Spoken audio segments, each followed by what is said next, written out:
Wonderful.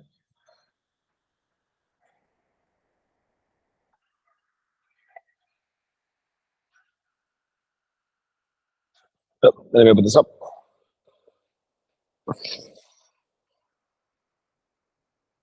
Cool, it's me.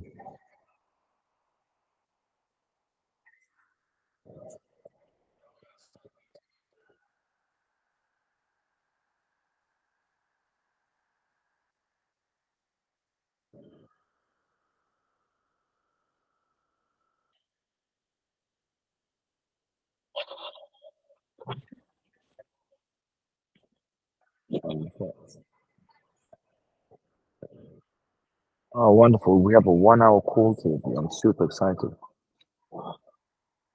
So let's just give it 2 more minutes. Let people come in. Hi, Paulina.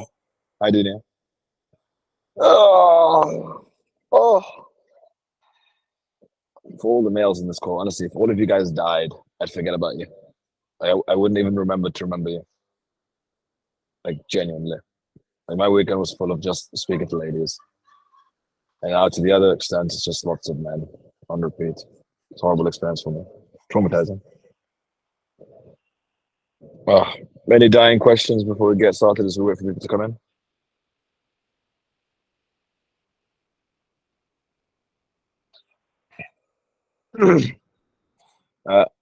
Igor, turn on your camera. Nicholas, we're not in the red room today. No, it's more orange this time. Wonderful.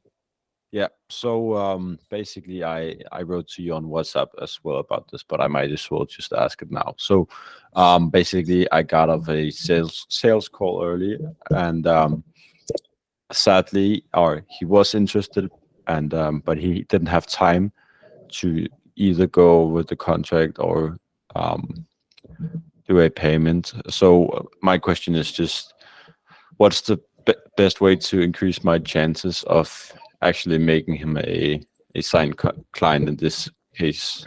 Because he is very interested, and we're communicating over WhatsApp now about the contract. But yeah. Get him on another call. But in regards to that, make him an offer when you're on the call.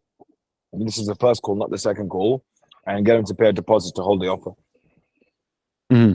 Yeah, it's just I approached him about the deposit on the first call, to which he responded that that is not something he wished to do. I probably framed it wrong to him. I just told him that in order to make sure that we go through with this, or you fucked up when you tell me that it's not something he wishes he would do. Yeah, I don't wish to pay taxes, but the tax man tries to get my money, doesn't he? Yes, he had to pay the deposit, not wish, no desire. It is terms and conditions. Make sense? Yeah, would have been framing. All right, okay, but I just tried to get him on a call, and on that call, I should go with the contract and payment with him. Okay, but assume it's going to close. Treat that call like an assumed close. Mm-hmm. Make sense? Okay. Yeah, so just go into the call thinking that it's almost a not thinking, speaking. You need to speak as though it's closed. Yeah, okay. Yeah, tell him something like, yeah, the team's already got started on the work, very excited to get started, blah, blah, blah. Mm-hmm. All right. Yes.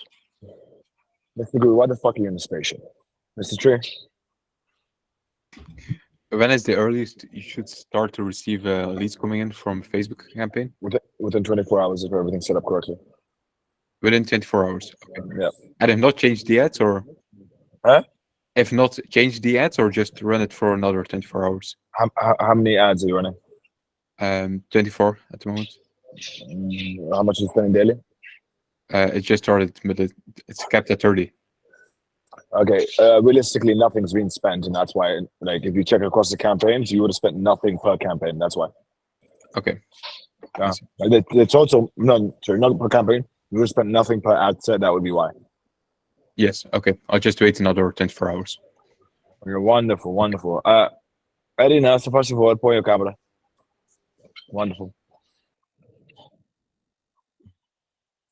So, super excited to spend more of my life with you guys.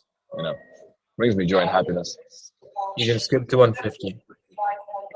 Thank you for giving me permission to skip to 150. I appreciate your permission. Okay. Perfect.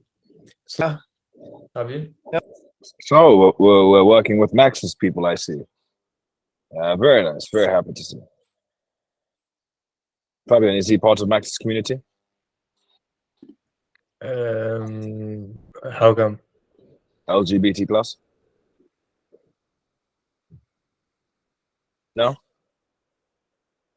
Okay. Nope, not yet. Oh, That Oh, was well. last night. Getting ready for Christmas?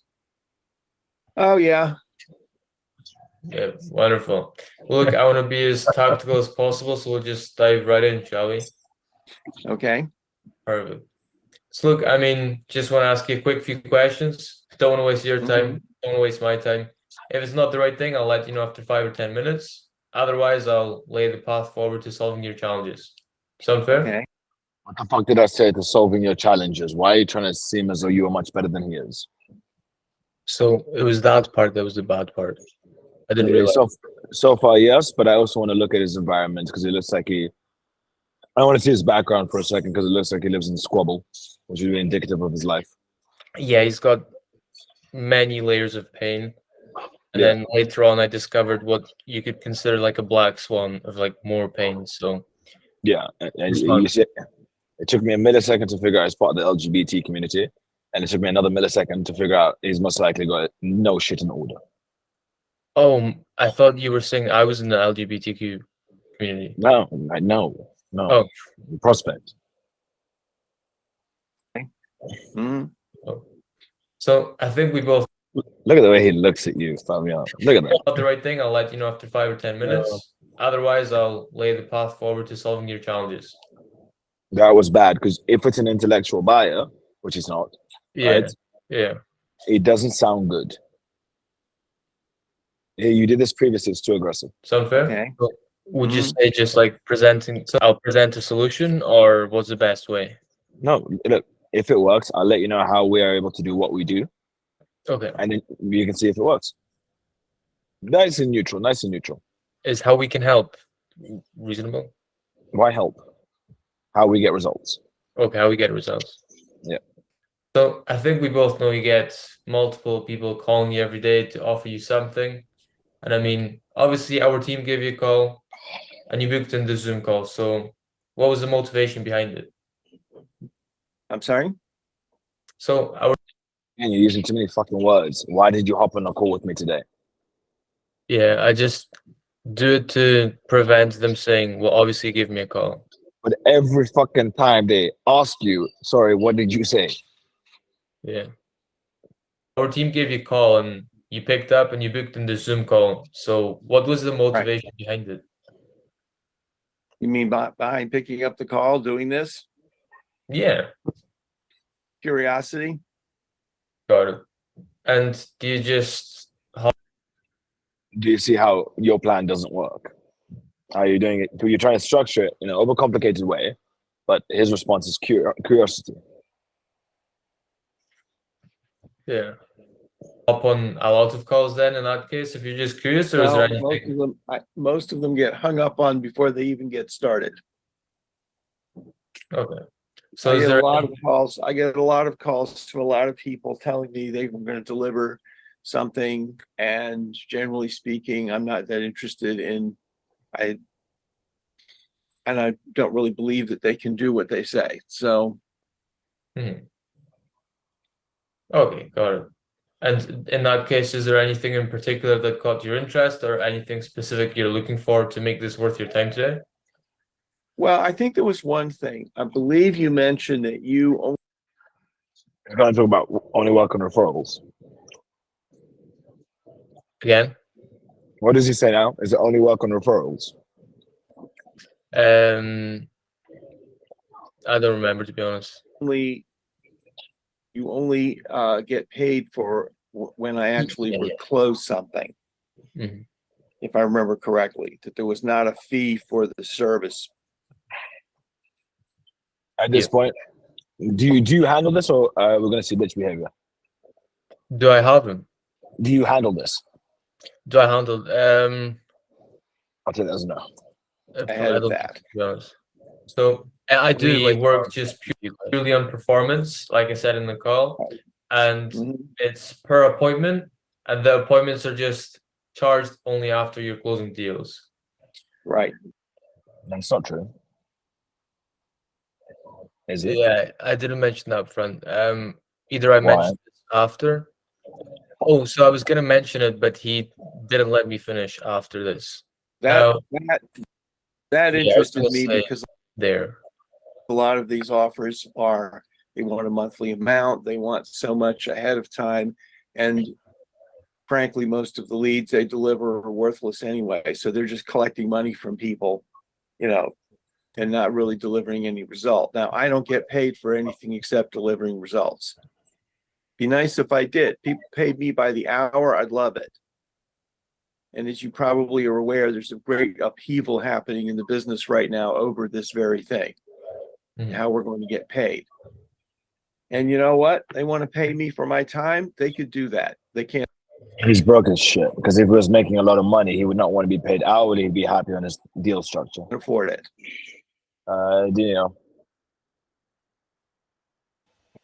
So how would you have handled this question? So when you're doing outreach, you say that you pay you charge per I would. appointment? I say we pay. It's a look.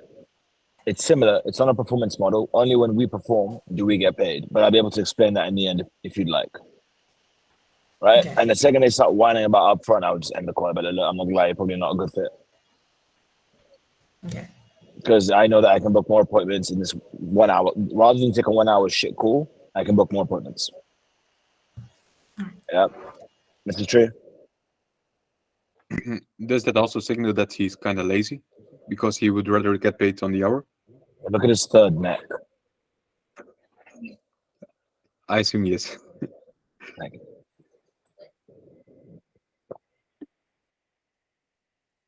It's cheaper to give me a percentage. Yeah. So, Okay. paying for results. I mean, if I get a referral fee from if an agent gives me a referral, they only get paid that referral fee if a deal closes. So that's only fair as far as I'm concerned. Okay, and you mentioned some other lead generators who they don't deliver results. So have you had an experience in the past with these other lead generators, or? I haven't, I mean, many years ago when I was just starting and I didn't know anything, I took one of these places that said, well, you'll be the exclusive agent for a zip code. And it was complete but nonsense. It produced nothing. And generally, I think that's what those things tend to do. And a lot of these. The good thing is he's a pussy. The fact that he hasn't said it's you, he said these people, he's differentiated the people who he has bad issues with you, shows that he's not confrontational for shit. Offers are, claiming that they have web leads. Maybe that's what you are as well. Question is, where are you finding web leads? Where are you getting them from? Because, there are like 2 websites that basically get all the traffic. We know this. And we know that even our customers who are working with us are looking at those websites. Even when we're sending them things to look at, they're still checking those websites. And basically, I don't think anybody else does much of anything in terms of actual traffic. I have a website. There's not much point in it. I have it so that people choose to look it up. They can see I'm a real person, but it's not going to generate leads for me. They just don't do that unless your name is Zillow. So that's the big question there too. Okay. Let's see. And how do you actually get your leads at the moment? What's your current ways of getting? Predominantly, I'm working through referrals. I'm working through past clients. I'm working through people calling me because somebody has said, call this guy. I will They're all the same fucking thing. sometimes do other activities. I certainly make a point of having a lot of conversations, a lot of direct contact, any opportunity to give someone a card, talk real estate with them. And, predominantly, He just came up to no. it's personal contact of one kind or another. Okay, got it.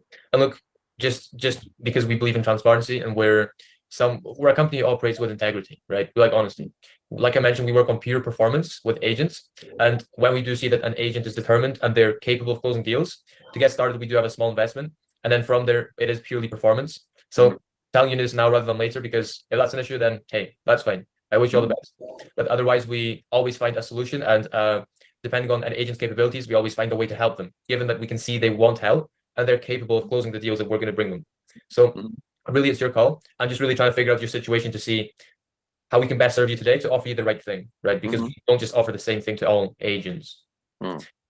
So obviously you mentioned you have referral, past clients. How many deals has all this? Hey, very interesting. You did very well, and then you didn't ask him if he's okay moving forward. Why? Because I just assumed that if he wasn't okay with it, he would interrupt and say something.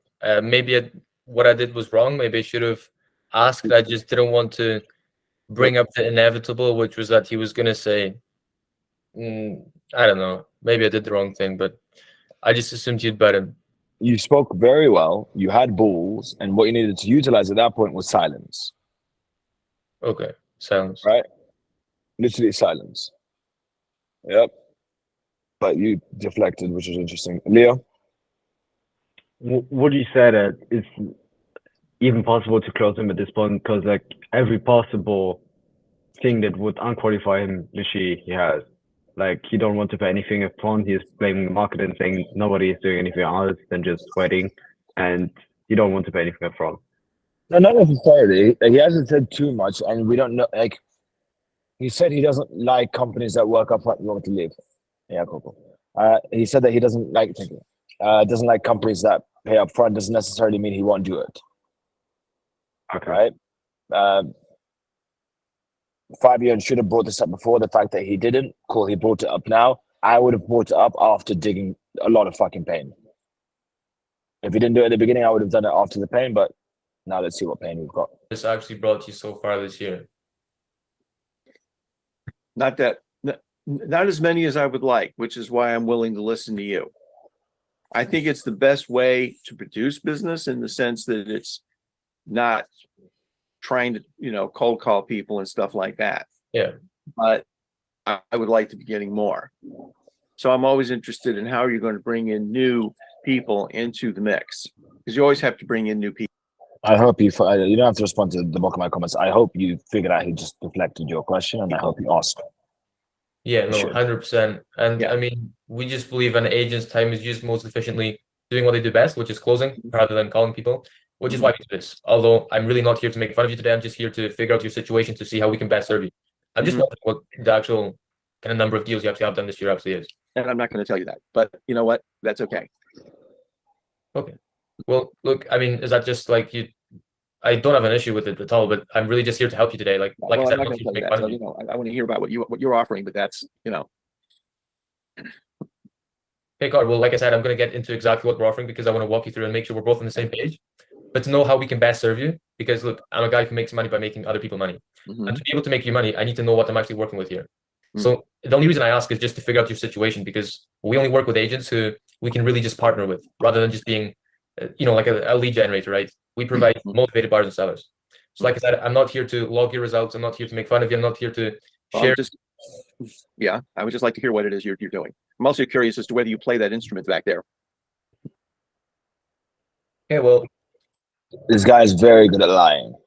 He is very good at lying. The amount of deflecting he's doing is decent.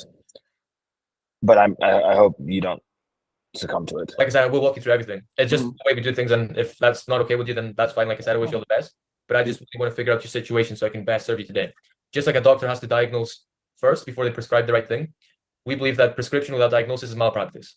We just do things right, unlike other lead generators, which then leads to agent getting Not bad. That was a very good sentence. Very good sentence. burned. Because hey, if this is not the right thing, I'll just let you know. Don't want to waste your time. Don't want to do anything that's not going to be worth it. Really, I'm just trying to figure out your situation. You see, by what you guys have to understand, by Fabian doing all of this, what he's doing is basically saying, I operate in abundance. I've got multiple clients. I don't give a fuck if I don't work with you. Makes no difference to me. But then we do it my way or we go the highway, and I don't mind if we go the highway, which is very good. Very good for framing. That's all I'm here to do. Well, I've done a few deals, but not as many as I would like. So, that's how it's gone. Got it. And you say not as many as you like. So what actually was the goal for this year? I didn't have huge goals. I mean, I would be happy if I did 10, 12 deals, and I didn't do that many. Okay, got it. No. The goal was 10 or 12. How I close mean, if I could do one, if I was doing one a month, I'd be happy, and I haven't done one a month. So, and obviously there are people who do lots more than that, and I could do lots more than that. Okay. And in that case, why would you say you actually felt short this year? I mean, why the fuck don't we have the numbers for how many deals he's done this year? Because as much as I wanted to number, I thought, okay, I know he's in pain because he did way less than he wanted to anyway, so I'm gonna dig into this pain, but I probably should have Yes. got it out of them. I just don't know how, probably really efficiently. Ask him verbatim, how many deals did you close this year? And what was the average listing price? Do you end up finding the average listing price? The average list, yeah, he does tell me later on. Okay. I think it's not enough talking to people, or maybe not the right people, or who I put the time in on. I think mostly it's my own activity. Am I out there doing enough? Okay. And why do you think you actually just kind of, didn't talk to as many people this year? Did you get complacent, or what do you think happened? I think complacent sometimes is part of it. I think that's always to me, the two things are complacency and fear. You're too comfortable and complacent, you don't feel, you back off, or you just getting concerned about the conversations. And that sounds silly, but that's what happens. And I think it happens to other people too, of just, avoiding the conversations, or getting lazy about the conversations, or thinking, oh, I've got enough going on, and I had people that I thought were going to do something, and then they ended up not doing it. Well, you always have to have more. Some of them. I generally would have ended this call here. Yeah, Fabian, what is he scared of? I asked him.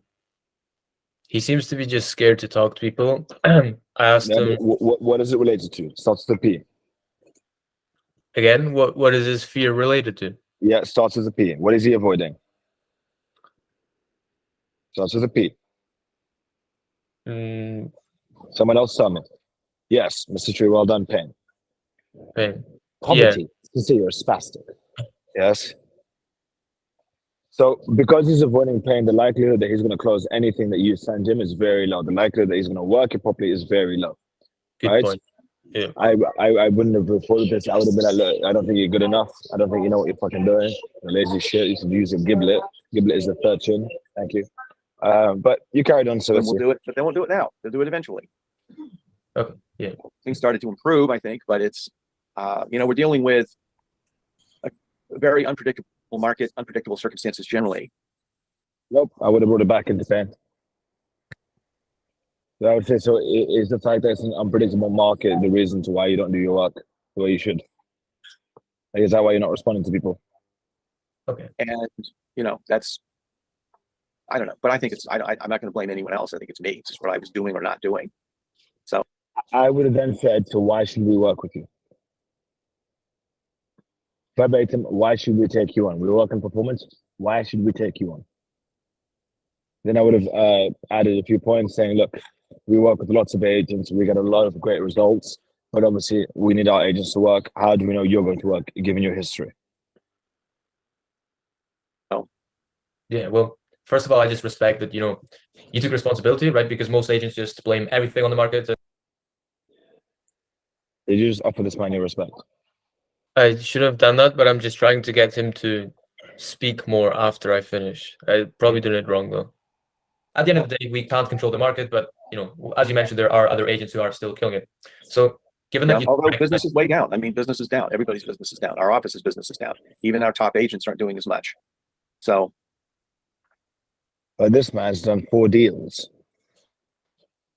Okay. And given that you did recognize that both something you couldn't control, which was the market, and something you could control, which was that you potentially got maybe a little bit complacent or slight feelings of fear, what did you actually do to either change this or make up for it? I keep coming back to the basics, but it's really the same thing. Just trying to talk to more people, and really sort of zero in. Okay, who are the likely people to? I would have said, why trying? This is a specific word. Trying to talk to more people. Why? Talking to more people is a very simple thing to do. Why is he trying? Talk to that I have. So there's just talking to people in general. And then there are the people that have indicated some interest, some willingness, whatever, and continuing to follow up. And After this, I would have said follow up. Cool. Is that an issue for you? Not forget about them. Yeah. That's a lot of it right there. Just follow through, contact. Okay, got it. So it's just that, obviously following up with people is quite a bit of, it's a lot of work at the end of the day, right? Mm-hmm. Yeah. Okay. Well, have you tried anything to maybe, actually outsource the follow-up or start trying to get more people in front of you? Have you tried anything at all? When you say outsource the follow up, Why are you talking about outsourcing follow up when he needs to be doing the follow up? Yeah, I mentioned that I used the wrong word. Okay, but then okay, cool. But you need to be telling him how do you expect to hit targets if you're not doing follow up. Yeah, I should have hit that and addressed that are you doing follow-up properly? I should have asked him. I literally would have said, why aren't you doing follow up properly? Yes. I'm not sure what you mean by that. So maybe outsource is the wrong word, but rather just aid with or help you with the follow-up and just in general get more real motivated people in front of you. I am working with a lender who has turned out to be very good with working with me as a team where we're both contacting people. So I have a lot of people who at various points have said they were interested in something, right? Many of them come from a community where bad credit is normal. And there's a whole group of people that I can work with. But the fact is, I needed the right lender to talk to them. And now I have that person. That's where things have started to look better because the two of us working together are able to now get some of these deals done. So that's been one way to do this. In a way, this is sort of outsourcing because I got her calling them. So, and I've tried working with a lot of lenders, and most of them I found they couldn't do this, and she does. So we're able to follow up with people, and again, some of them we know we're not going anywhere. You know that. I mean, yeah, got it. And in that case, would you say you have a specific goal in mind for next year? What's the goal for next year? I haven't really put it into numbers yet, but I have certain objectives that I would like to achieve. I want to move personally. I'm looking for a better place to live, and so part of this is, raising income to the point where that's possible. Yeah. And then that works backwards to how much business I need to do to be able to do that. Okay. And and making sure you actually can have a sufficient income to move. Would you say you're really quite determined to make this happen, or just kind of something you would like, but it's not necessary? I think it's easy to backslide but I think it's more and more like it's something it's important. Yeah. So. Okay. So I want to be in a different place. Yeah. So given that you've kind of recognized it's something that's important to you, what do you think it's going to take to actually make that happen? Mostly it takes money. What's it going to produce money is business. And what it takes to produce business, that is the question, particularly in light of what's happening with the whole commission structure right now. We don't know if that's going to be a ripple or a major upheaval. Okay. And in that case, given that maybe there's some uncertainty with how things are going to be, what's your current plan of action to, position yourself for opportunity as much as possible to not leave it up to chance? I really have to get out there and get serious with some of the stuff that I used to do. I would have said, what are you going to do to make sure that next year isn't like this year? Yeah, I thought of that. And I also reviewed the call and I was thinking of asking. So he said, where to get that extra money is the question. And do you think it would have been good to say, so how long have you been looking for the answer? And then when he answered, following up with, okay, well, if I presented you with the answer today, would you be ready to get started? Yes, but you could also position it in a way where, not position, but say, would you say you're comfortable? Yeah. I would have gone down that route. And then when he says, no, I'm not comfortable, so why didn't you do anything? Yeah.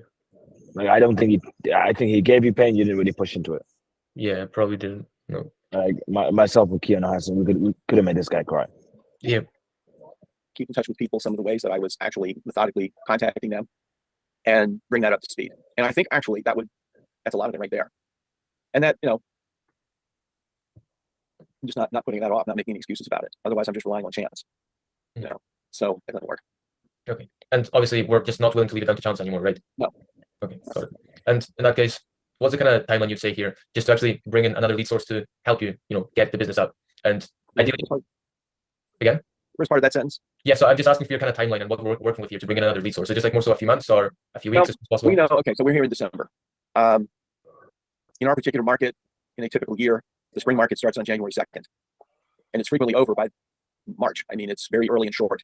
We don't know this year what it's going to look like next year. We don't know what that's going to do. It's going to follow that pattern or not. So now is the time to be getting things in place, holiday contacts with people, but basically lining everything up for next month. Yeah. In the next couple of months, subject to whatever happens in terms of the market, the weather, and everything else. They can alter that, but it's Our market doesn't have a lot of slow season. Some markets do, some places do, some places have a different pattern. Ours is not. The real issue now in terms of the market and why is it slow? Because most of what comes on the market sells pretty quickly. Most of it, not all of it. But what's happening is a lot of sellers have pulled back who are doing move ups or not now because they don't want the new interest rate. You've got some buyers doing the same thing, but we also have buyers who don't care. And we have sellers who just got to move anyway. There's just fewer of them right now. And some of that is already smoothing out, you know, where it was a big dip. And now I think we're coming out of that. Okay. Well, So, How the fuck would he know? I really am glad you recognize it. It seems you can have the similar mindset to some competitive agents where they prefer to prepare things early and that way they're ready to hit. What dog shit are you saying? So I always, to be honest, I do this really wrong where I'm just trying to get them to live up to these expectations that they're going to take action now to get ready, prepare for the year. But I get what you're trying to say. What you're trying to do is compare him to better performing agents and to say they would do this and it's good that you're doing this. But what you're actually doing is saying, I know you're a useless fat shit, but don't worry, you're like other agents. You can figure this out. You have the right mindset. I need to stop doing this. But it's taking the solution away from you and putting it onto him. Make sense? Yeah, That's so not the case. what's the best way to frame this? I would have leveraged it saying, why should we work with you? Yeah. What on God's green earth tells me you're going to change and do the follow-up and speak to the right people and do everything the way it needs to be done if you haven't been doing it? Like, my man needed to earn my respect in this call. And that's what you should have done. Hit the ground running. Come new year, right? Now, look, I don't think anyone's perfect. We're not perfect. No one's perfect, right? But given that what we present you today actually makes sense, and you can. The guy's a retard. Look how he responds to what you're saying. Look, I don't think anyone's perfect. We're not perfect. No one's perfect, right? But given that what we Honestly, he's so happy with what you're saying. Yeah, like present you today actually makes sense. you also why are you insulting yourself? I understand that your competition is saying they are the best, and you're saying no one's perfect. We're not perfect. And you're basically what you've done here is you said, don't worry, you're not perfect. I'm also not perfect. But you're basically putting him to the same dog shit level that he's at. I think I got this from some other sales training and I've just used it wrong. Okay. And you can see that it can bring you some tangible results. Are we ready to get started? I'm sorry. What was the last thing? You can actually see what I we heard present you everything actually but the last sentence.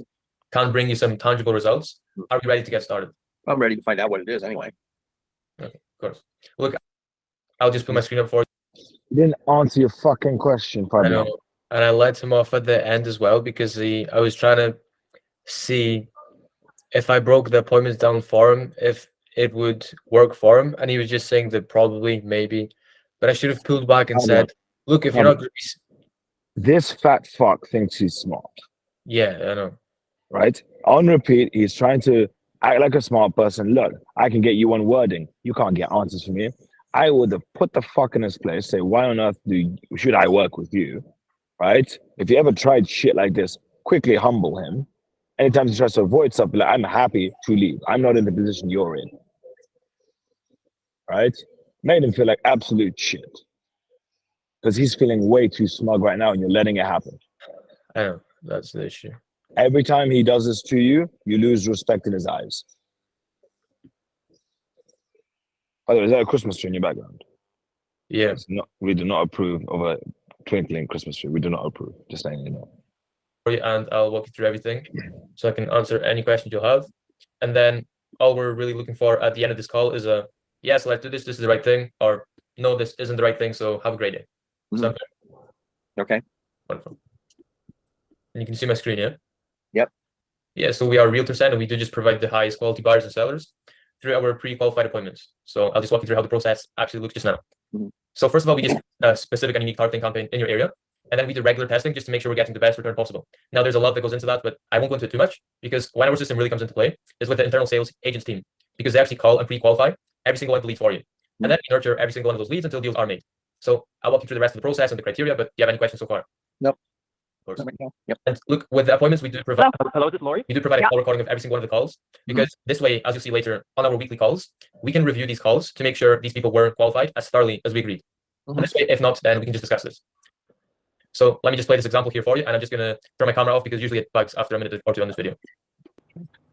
Hello, is this Lori? Yeah. My name is Sean. I'm giving you a call back since you filled out one of our forms. Have I caught you at a good time? And how many beds?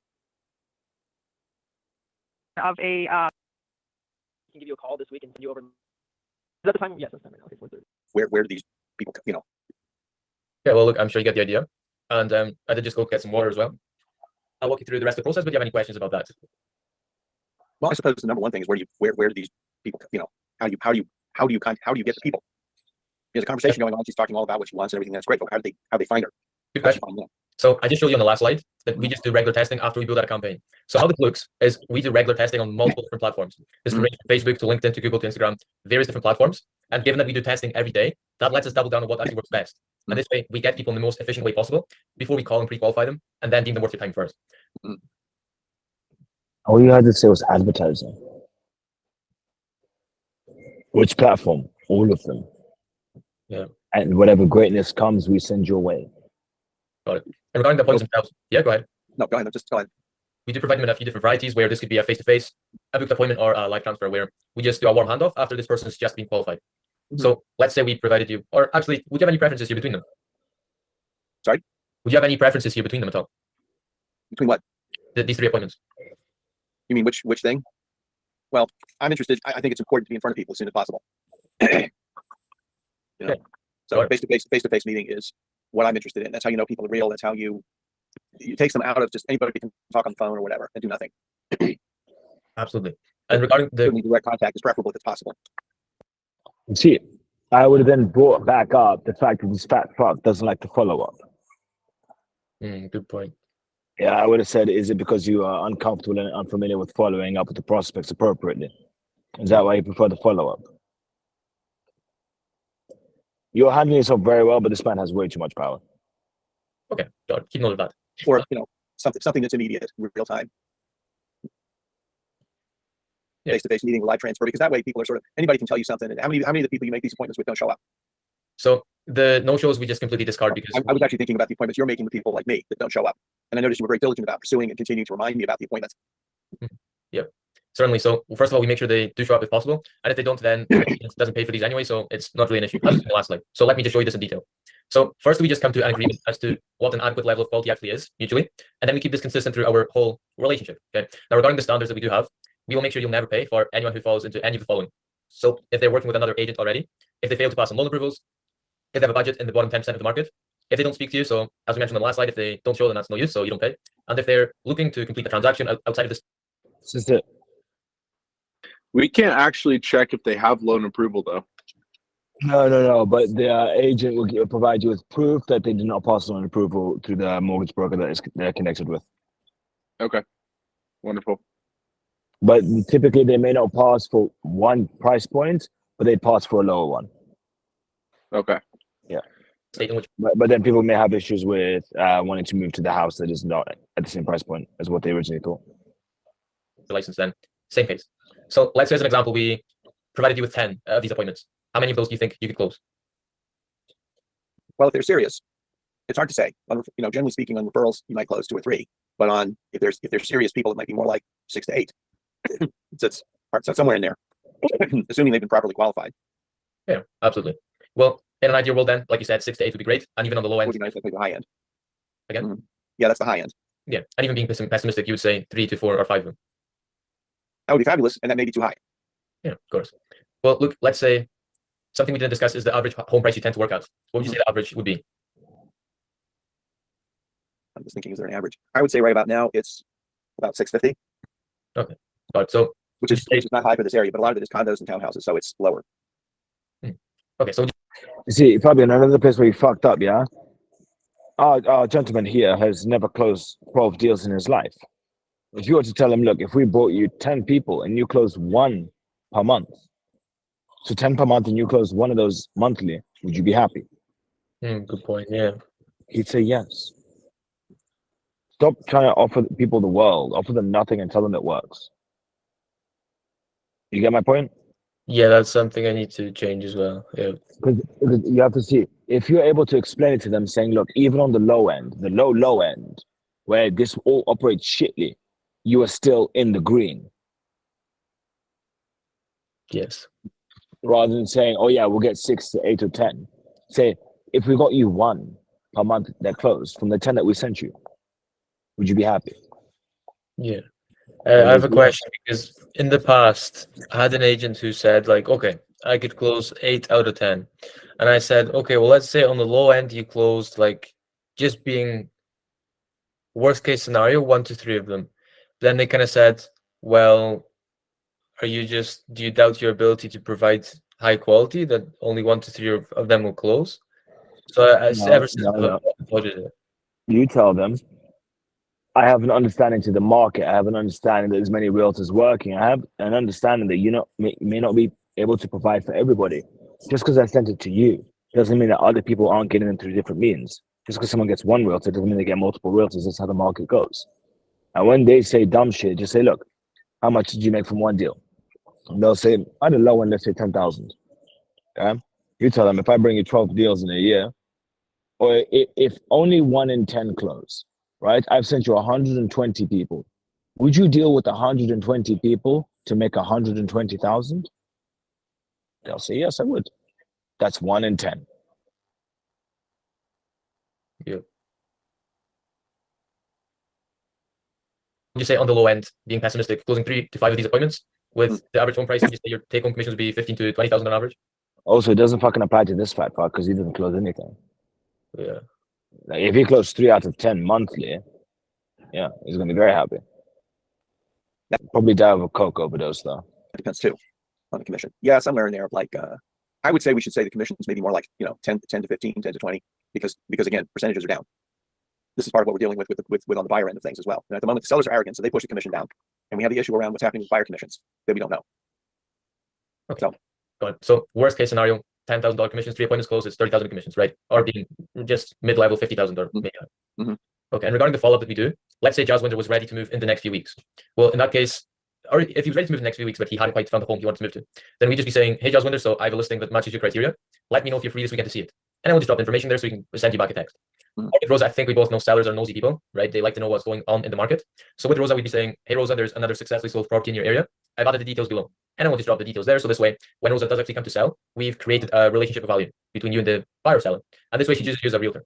So let's say you got a call or a text on Thursday morning saying, hey, I have a 4-bedroom, 3-bathroom house I'm looking to sell. Would you be free this weekend to see it done? Would that be helpful, would you say? Sure. And as I mentioned, we do host the weekly calls because from those 3 to 5, upwards to 8 appointments. Why did you ask a close question?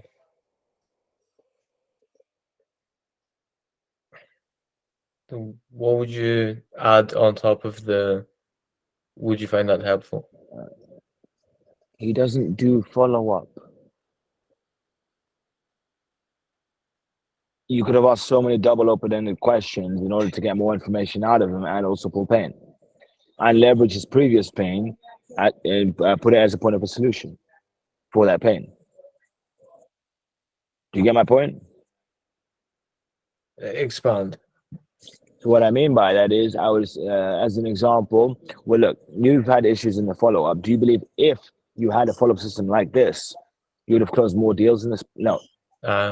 How do you think this type of follow-up system would have impacted your results in this past year? And do you have anything in place to make up for the lack of follow-ups for the coming year? Yeah, that's good. So you said you think you could close. If you did only close, because then you're leveraging the fact that he didn't do anything last year, and then you get to find out the fact that he's not doing anything for next year. You have to make this man feel like shit. He's done nothing in his fucking life. Like you guys need to stop being so kind to fucking redundant people. One or none of them, then we wouldn't be terribly happy with you. So this is where we just see if we need to do any follow-up on the client's behalf, and that deals are being closed consistently, right? And then at the end of the day, we do want to know that you are in good hands, because this isn't something we pulled out of thin air, right? We've taken what works best and we've made it even better with our qualification. So we also do no long-term commitments, because just as an agent might change their mind working with us, we don't want to be cuffed to any agent who isn't performing long-term. Right. Open communication, you can reach out to us anytime. WhatsApp business channel, questions or ideas. I mentioned the regular check-in, and we have buyer and seller exclusivity, which just means this isn't like a list of leads we're providing you, right? These are people we've generated for you specifically. What? Before I changed it. It's terrible. Before we qualify them and deem them worth your time in the first place. So I have a quick testimony from Jared here for you. Like I said, you're going from, for me at least, almost nobody a month. I don't want to say too much because Yeah, really.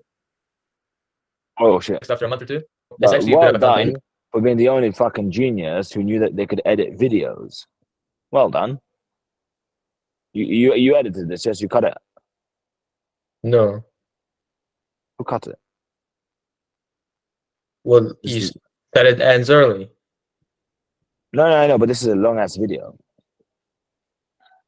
As I mentioned, and then from there, the people who are looking to buy or sell, they'll raise their hand digitally by putting in their name, their email, their phone number. And then instead of throwing these, leads at you, we call them ourselves because we recognize it's a waste of your time. And it's usually it's less than 10% of the leads that make it through our qualification. That sounds about right. Yeah, correct. So that's why we just have a diligent. Your source of raw leads, your source of actual, excuse me, your starting source Yeah. is what? It's an ad campaign that they click on something. Yeah, correct. Okay. Wonderful. Any other questions you do have regarding the process? Anything else? Who's paying for the advertising? Of course. So the investment is the next thing we go over. The only reason I ask what I ask is just because our team is going to be boots on the ground in the trenches making this work for you. Yeah. I just want to see you as aligned with the solution as we are. So being fully transparent, do you think this could help you? Well, obviously. What the fuck do you mean? Why are you saying could help you? You were currently in a position this year where you didn't go anywhere close to where you wanted to.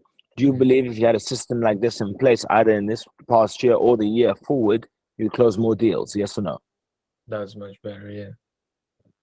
Do you think this can help you? Can it help you? Obviously, receive. The fact I'm irritated by the fact that this fat fuck is smiling on this call. Genuinely, it irritates me that he's got the balls to smile on this call. I didn't call him out for his shit enough. There's a lot that didn't happen, but it irritates me that this man is even giving an opinion on the market or an opinion on anything. When he said it sounds about right, 10%. Shut the fuck up. How the fuck would you know? You don't call anybody. Receiving actual qualified people that did something, that sounds great. The questions are, and I'm well aware that the rate of return on advertising of this kind is very low. And as you said, nine out of 10 you throw away. One of the brokerages I was with had a program like this, and I was part of this, and I did a lot of business through that program. Even after they qualified people, 9 out of 10 were throwaways. That's after they did qualification of the people. 1 out of 10 was worth something. So I'm well aware there's a big, and those were the people that were coming to the brokerage's website and so forth. That was, so obviously it costs something to get these people. Okay. And did you say they were having like proper trained marketers handle this? I'm sorry, you mean the program with the brokerage? That was 3 brokerages ago. They did not do as much qualifying as they made it sound like they were doing. Okay, so they didn't. I mean, people weren't going through pre-approval. They were talking to the people and handing them off to somebody, and about all they did was confirm they weren't currently working with another agent in the same company. So most of those calls were curious people. They were people who weren't very serious. It also was in a different era of the world in terms of kinds of calls you would get. That was, back in those days, you'd still get signed calls in the office. We don't get those anymore. So but I'm just saying, I'm certainly aware that your raw pool of people, many of them, firstly, a lot of people are going to click on anything no matter what. And then you've got the people that will, but they're curious and not serious. They're not going to do that. So that's, Yeah, no, 100%. And that's why I didn't say that we get 90% of our Sportsman, the fat fuck's just avoiding your fucking question. leads passing our qualification. I'm just being. It'd be very strange if you did. Exactly. So I'm just giving you the real numbers. Fuck, I would have killed this man. I would have fucking given him. He would have lost weight on the call. Genuinely, his Fitbit would have gone crazy. Like, personal record. And it's less than 10%. Although the wonderful thing I will say is we did check one of our clients' ad managers today, and they were actually getting a less than $1 cost per lead. And that's just the power of knowing what creatives and which copy to use. And then not only that, but utilizing optimization and retargeting to your audience. Once you found what does work best, and then you can double down. So do you see with our qualification where we just make sure that these people are actually looking to buy? We just do this differently, since the only way we can actually make money here is by making you money. So do you see why we do this the way we do? Mm-hmm. Yeah. And just for feedback, which part of this do you think might benefit you the most? What do you mean?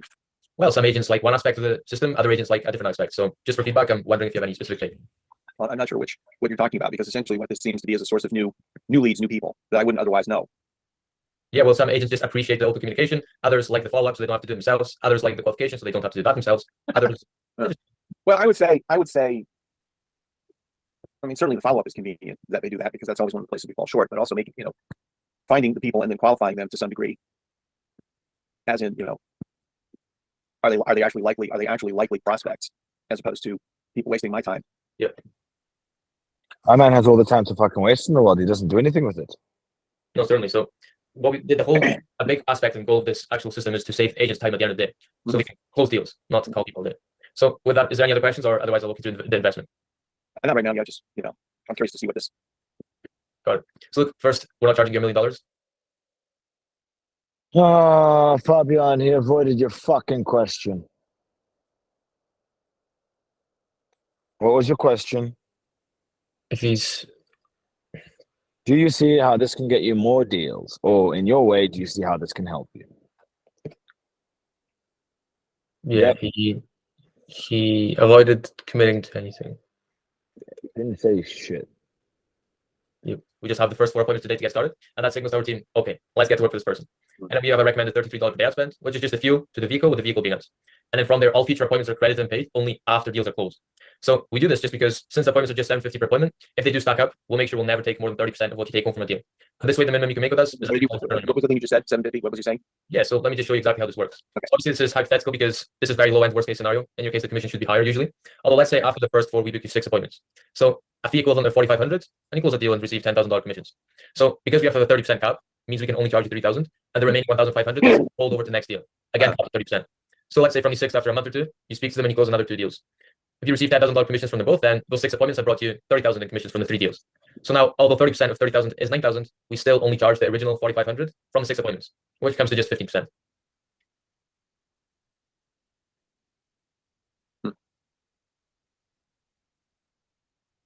It's too stupid to figure this out. I don't know if you know.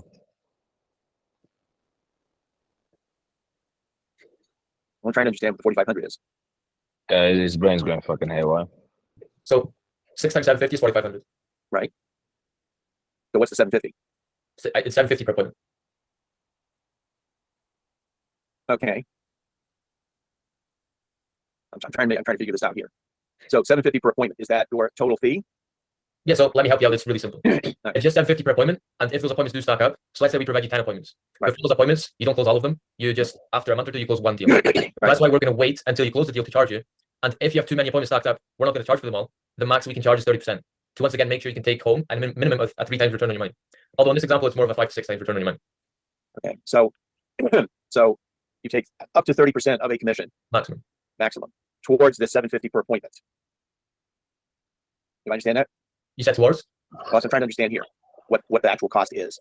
Yes, like I said, it's just 750 per appointment. That's all. Okay. 750 per appointment. Now, 750 per appointment, and how much when a deal closes? We're not going to charge you extra when a deal closes. We only charge 750 per appointment. But if it takes you a month to close or 2 months to close a deal, and we've gathered you 20 appointments, we're not going to charge you for them right away. And if you don't close anything, then once again, you don't pay because it's only after you close the deal we charge you for the appointments. For the Although if you weren't closing anything, we probably you would. probably not want to keep sending appointments, but I'm just looking at this. So it's 750 per appointment payable when there's a close. Right. And okay, up to 30,000 of 30% rather of a commission until that 750 per appointment is paid. Is that right? Yep. So in this scenario, Okay. So when it's more than that, as you said down here, it's based on the number of appointments. so simply said, if the appointments exceed 30% of a deal you close, we're not going to charge past the 30%. If they don't exceed it, we're just going to charge for the appointments you got anyway. Nothing extra for you closing. And Okay. prepay full.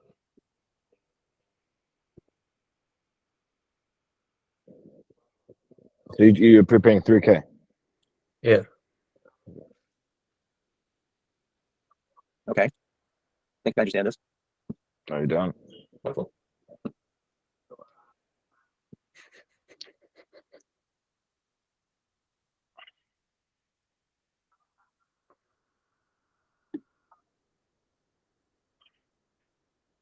Humans honestly confuse me. Okay. No, you got to figure it out. Wonderful. Yeah. Okay. Is there any other questions you do have so we're on the same page, or are we ready to get started? You can keep going.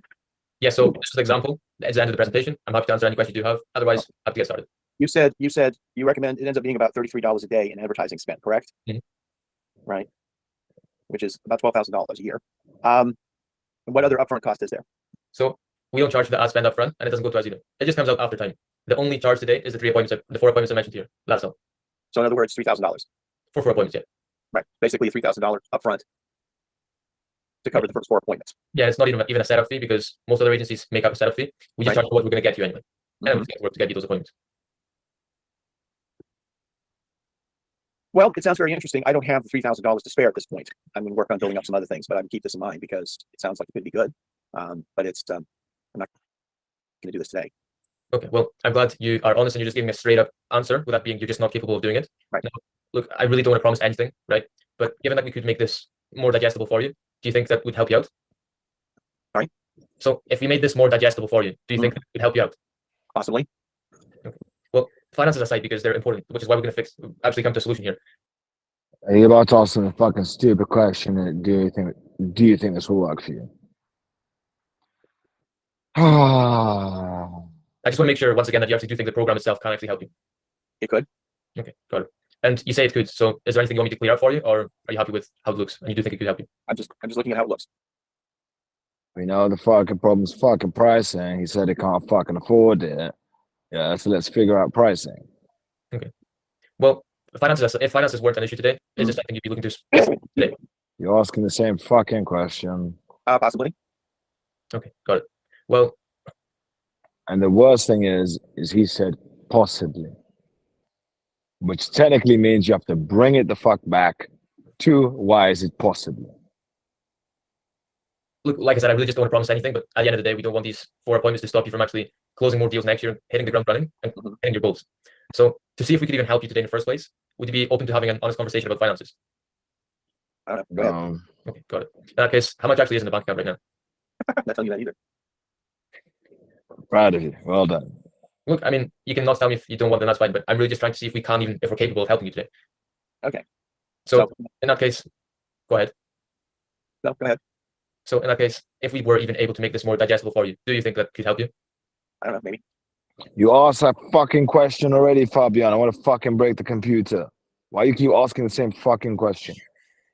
He hadn't answered my question, and instead of I stuck to the process instead of calling him out for his shit and saying, "Look, if you're not as serious as me here, that's fine. Not gonna waste my time."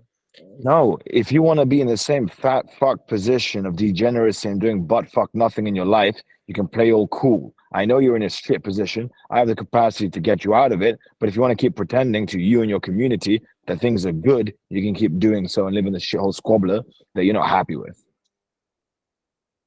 Exactly. Right? Then his two little gonads will come the fuck back into his body. Okay. Well, since I can't actually see myself, we can't help you. What do you suggest? I don't know. Maybe I just check this out and think about it. Okay. We spent nearly an hour on this. Yeah. Look, we don't usually do this, but do you think if we broke down the first 4 appointments to make it more manageable?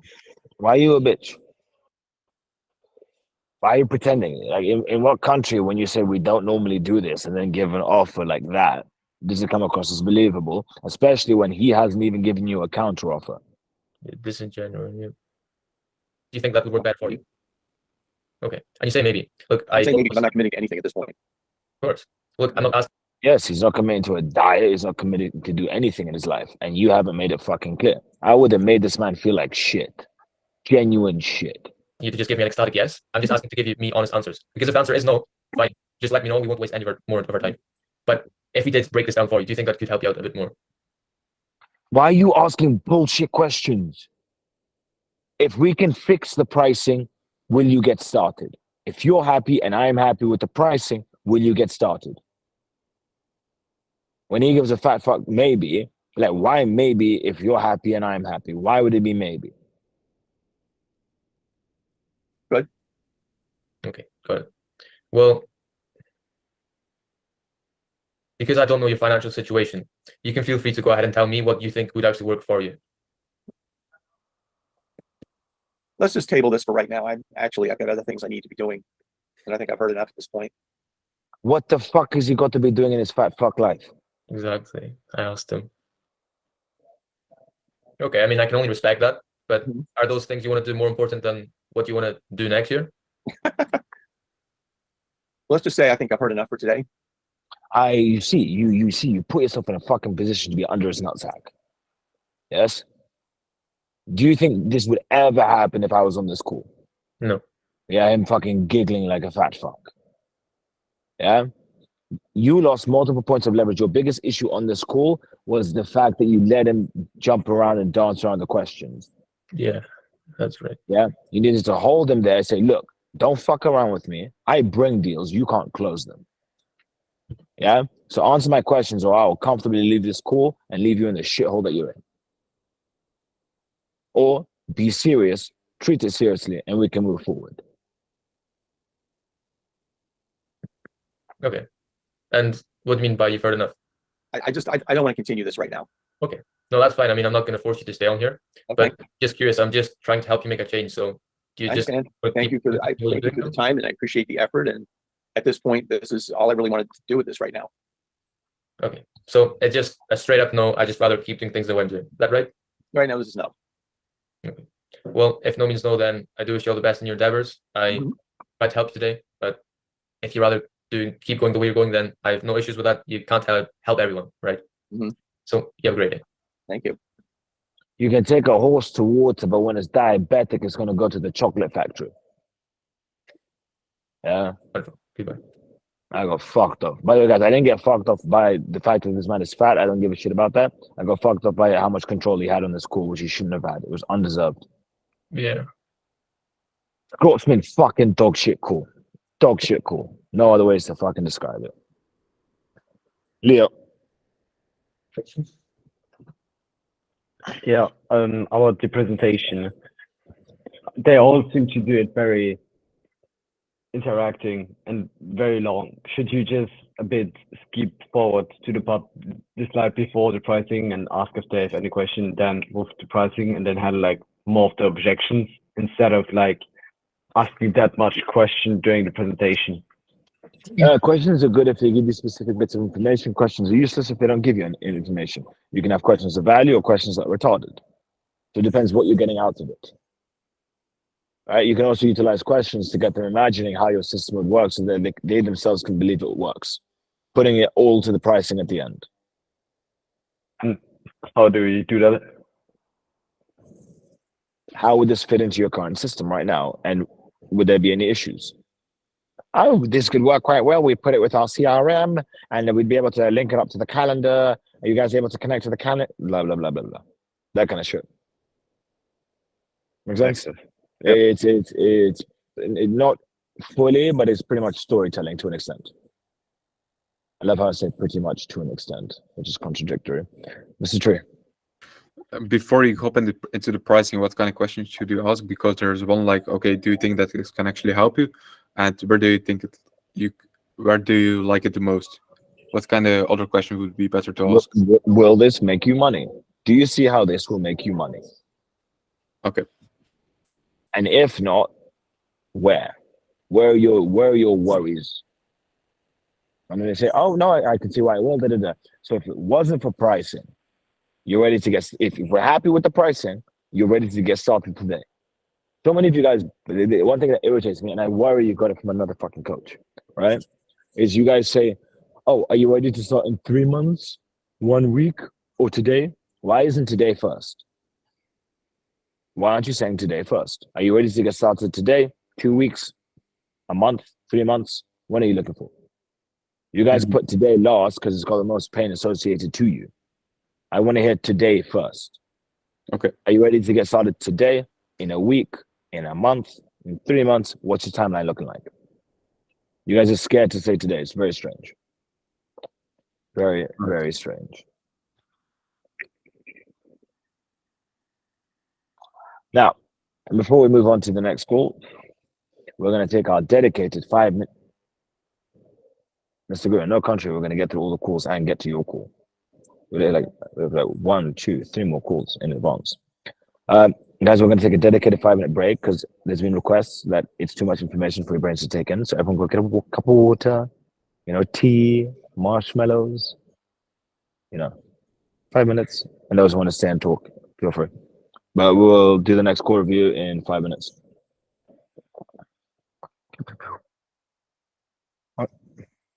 Wonderful. Alina, Sachiki? Is Nina still here? Yeah. Nina? Você entende o que é que está a acontecer?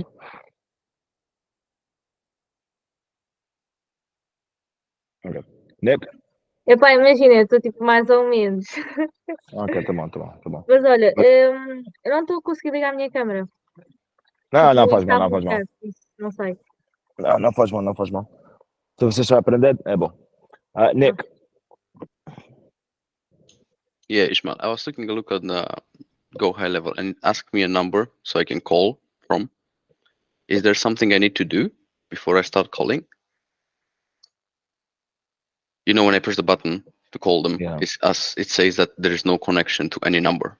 You have to get a phone number. Is it like go to sub account, go to settings, go to phone number, and get a phone number? But I think I put my own there. Is that wrong?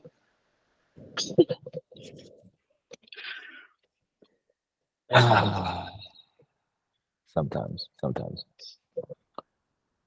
Wonderful. Dimitri. Yeah, quick question about Go High Level. Do you think, like, for example, when you call to Toronto, the number, if it is a show that you have a Toronto number, is rely on the number of pickups, right? Yes, it will have an impact. Okay, and also, can you post the qualification on the school? You guys have qualifications? Yeah, we have, but the quality of them is not the best. I think easy live transfer. Yeah, I know. Oh, fuck. Cool. Make some live transfers. You guys need to learn business. Make your own live transfers. Speak to people, communicate, and get live transfers done through Go High Level. Record it nice, simple, easy. Okay. You have enough examples, get it done. Jorge. When you're nurturing leads, do you what do you do? What's the process? Like, do you send the houses in real estate, for example? What do? You sell the houses, the options It's all, to in? you have to look at two factors. The first one is value. Do not waste anyone's fucking time. It has to be value orientated and it has to be as simple as possible. The less steps you have in the process, the higher the conversion rate. And as long as it's always value that's being put first, right? That's how you close. If you give someone a 100-question form, the likelihood of getting filled out is fucking zero. Maybe 1 or 2, 3. Right? It has to be an easy process with value at the front. When you call them, Yes. like you tell them, okay, what are you looking for, blah blah blah, and then you send him over the things that they're looking for, and then reach back in a couple of days. Potentially, but I told you about the texting and stuff. When it comes to calling, you figure out what do you want? How can I help you? What are you looking for? What prices? Give me everything that you got, and I will do what I can to help you. All right? Yeah. I am here to be the cock. What do you need? Yeah. All pure value. You need to come across as not a salesperson, someone. How can I help? Yes. Oh, we have so much. Yes. Okay. What else do you need? That kind of person. Okay. You get my point? Yes, and then send him an email with what that person's looking for. Yes, but you can also provide them with a call recording for them to listen to. So send an email to your prospects and then provide them with the call recording so that they can use both as a reference point. So in the email, it's got all the criteria of the watches, the price points, the location. And then the second thing to that is giving them the call recording so that they can verify that you're not sending shit over. It's a valid person. Make sense? Okay. And you provide the contact information, email, like full name, phone number, email address. Because what I was thinking was just do the whole sale myself. Like, okay, so what do you want to buy? You want to buy this? Okay, it's this price. Negotiate with the guy, and once the guy is about to buy, send him over to the prospect, to my client. I mean. All right, ladies, I apologize. You have just learned to kiss a girl with tongue, and what you're trying to do now is make a squirt and have an orgasm through the clitoris as well. Yeah. You're going from 0 to 1,000,000, right? Yeah. You're not a watch dealer. Yes. Don't try to be a watch dealer. Don't negotiate with prices your clients won't be happy with because you don't know what prices they can source it at. Yeah, but get back to my client. Okay, so what's the minimum you're willing to go down? And then of knowing that, go back to the prospect and negotiate. Yes, and how many times are you going to call your client before they get fucked off for you being a middleman? Yeah, but listen, I've done live transfer calls, which I was sure they were going to close, and I think they're scamming me. That's why I want to do this. You know? This can work if you did it yourself. As an example, it's similar to the real estate model, right? Where you partnered up with multiple agents, right? All paying price per appointment, right? Or price per offer, where you can verify and validate all of this shit. You get my point? And then when it's ready to close, you can call up all your clients. Look, I got this guy at this price. You can call them all, see who gets the offer. But that's a completely different model. Make sense? Okay. Okay. All right. I apologize for the words that I used. It was very inappropriate.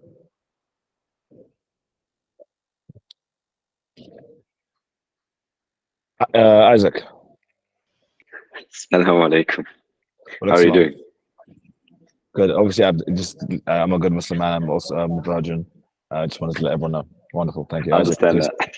Question.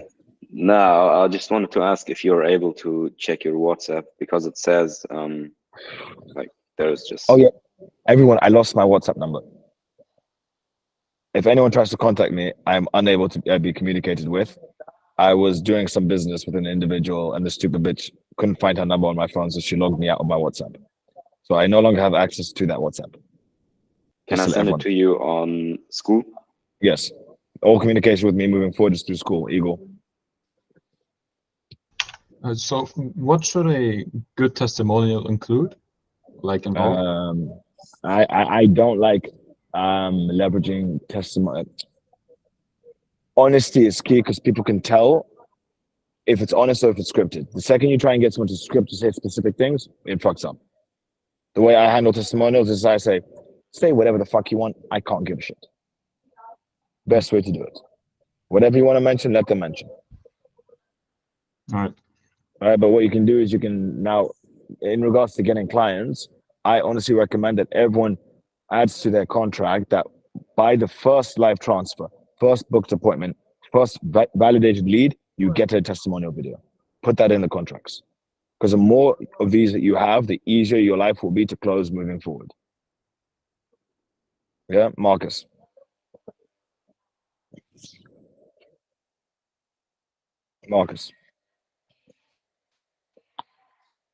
Strange situation today. I booked a meeting with a man, and he wanted me to involve his daughter-in-law. So I actually hopped on the meeting, and then it was just his daughter-in-law. She was a realtor as well, or she's a realtor as well. And because he had a last-minute meeting, so I actually I don't know if I handled it correctly. So I just said to her like, let's quickly go over the program. I first asked her some questions, obviously, and I quickly went over with her just so she had enough information to tell him whether it was worth his time. How handle such a situation? I would have told her everything that she needed to know. I also would have said, is she able to pull the trigger, or does she need to speak to her father-in-law? I would have made sure that she loves me like genuinely loves me as an individual. Yes. Right. And then I wouldn't have told her the pricing, and I would have said we can schedule up a follow-up call. I can summarize everything for your father-in-law and yourself on another call, and we can see if it's a good fit price-wise. Make sense? Wait, is it my Wi-Fi or his? It's his. Okay. Mr. Tree. Yes, about your YouTube video from today, can you elaborate a little bit more about discipline? Because you mentioned, and I know you mentioned about this before, but you said that discipline is more something like, okay, you have to do this at that moment and then decide to do it. But then isn't it just like more motivation? I agree. So what we'll do is everyone can watch the video so they can have context of what the fuck you're talking about. I can watch the video so I can know what context you're talking about. And then we can discuss it. Latest one, I think. Yeah. They're good quality, by the way. Oh, thank you. I was really looking for male validation. It's what I seek in my life, male validation. So I really appreciate it. Right? It's my true point of desire. Wait, the most recent one or the discipline one? The discipline one, the one before.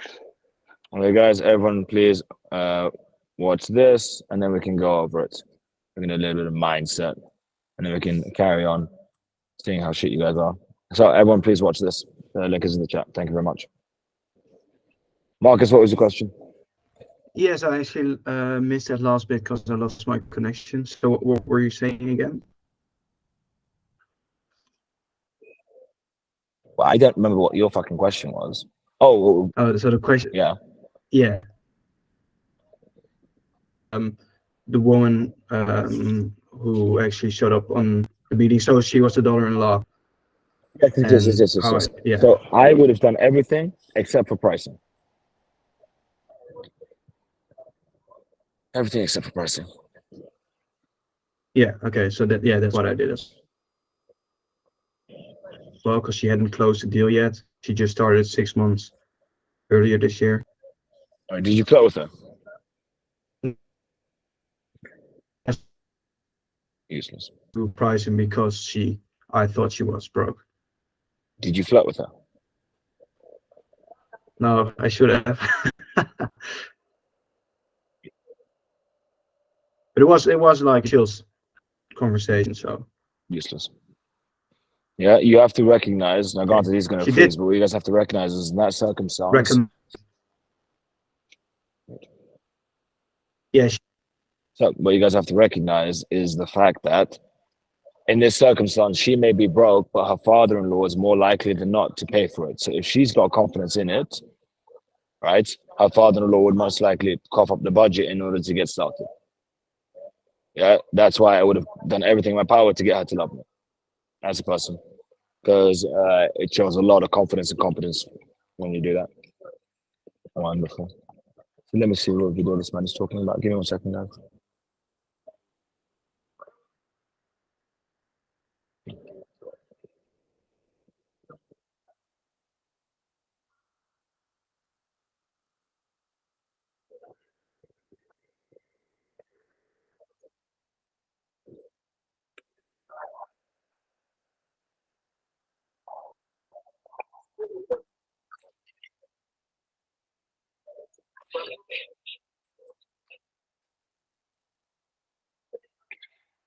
Honestly, guys, I make great videos. I think we should watch it all together.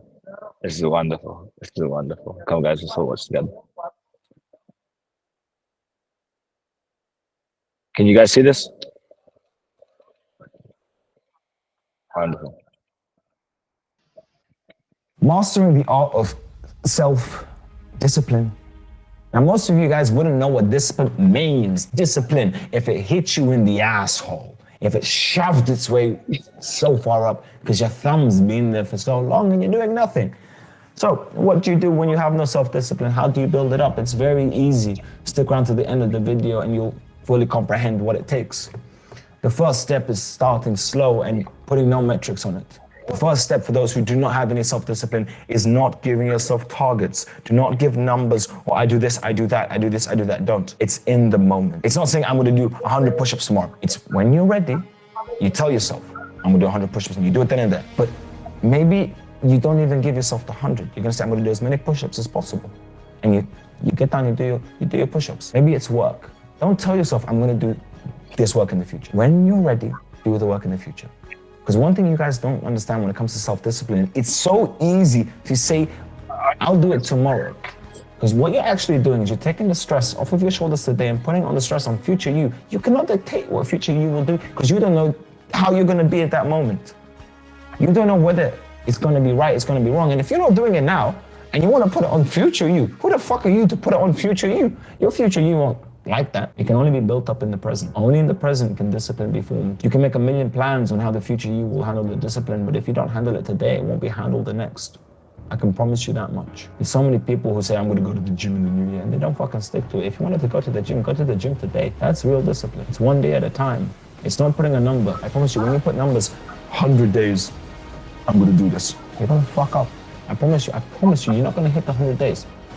If every day you go to the gym and you say, today's my day, I'm going to do it today. I don't know if I'm going to do it tomorrow, but I know now. I'm in charge now. It's not future me.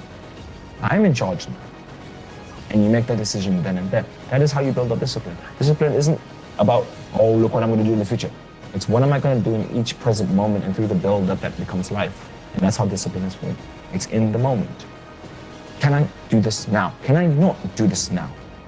It's not saying I'm not going to go out on the weekend and do a big hype speech. And then you go out on the weekend. It's about not putting stress on your shoulders throughout the week about the weekend. It's when the moment hits saying, I'm not going to do this now. I may fail to. I get the premise. Honestly, I could listen to myself on repeat. I could just listen to myself as a backtrack. It'd be wonderful. Mr. Steve, what questions do you have about it?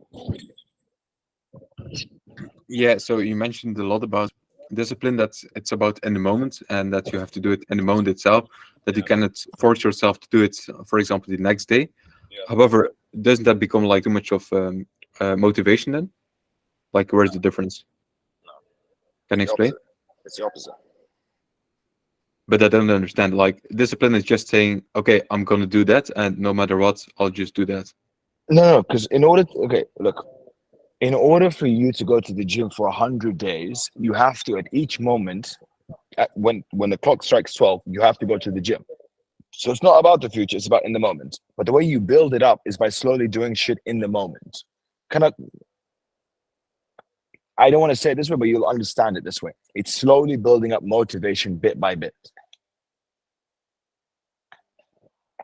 So you slowly get accustomed to saying, cool, I'm going to do this now. I'm going to do this now. I'm going to do this now. And making that a habitual process of when you say you're going to do something, you do it. I see, but then he still set goals daily, right? No. Decide that day. Yes, but then for the day. No. Decide in the moment what you're going to be doing. So in the moment, let's say you're going to do calling. Cool. I'm going to do calling now, and then you do it. Yes, but then when you don't, like, quote unquote, feel like doing it, like you don't have motivation. No, then you don't do it. Your discipline is ruined. No. Then you don't do it. Because then you lost. No. Because by your standard, you're putting parameters to win or lose. By my standard, you're not. You're going to work when you want to work, and you don't work when you don't want to work. But then you build that up. No, but you build it up through time. But what you end up doing when you do it my way is you don't punish yourself, which is what you do when you do it your way, and then it's a fucking downhill loop into self-destruction where you hate yourself. Yeah. But you don't remember why you started to hate yourself in the beginning.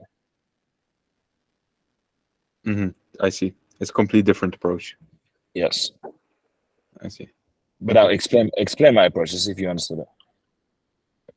Okay, so you have to approach each and every step that you take as, okay, I'm just going to do that and just that, and not like plan in the future, because in the future you never know like how you will react, what kind of things you've went through, and then it'll be much easier to just like do that thing, and then over time it builds up, and over time you just do that thing because you're used to doing that thing, and it's just like okay, is that correct? Yes.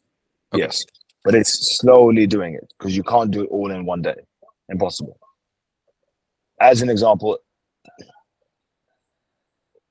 if you try to, let's imagine we had a competition, yourself and I, who can work the most hours in a month. Mr. Tree, you'll be hyper motivated in the beginning, right? I may even decide to go to bed before you do, but I know I'm going to outlast you because it's for a month. Yeah. And the second you have one bad day, you're about to get depressed. Yeah. And then it's a downhill fucking spiral of what I think about you, what you think about yourself, what it means. Then you're going to have a fucking life crisis at whatever fucking age you are. Then you're going to be wondering if people love you. And then it's just fucking downhill depression that I have to get you out of it. Yes, I see. Yeah. Okay. Oslan.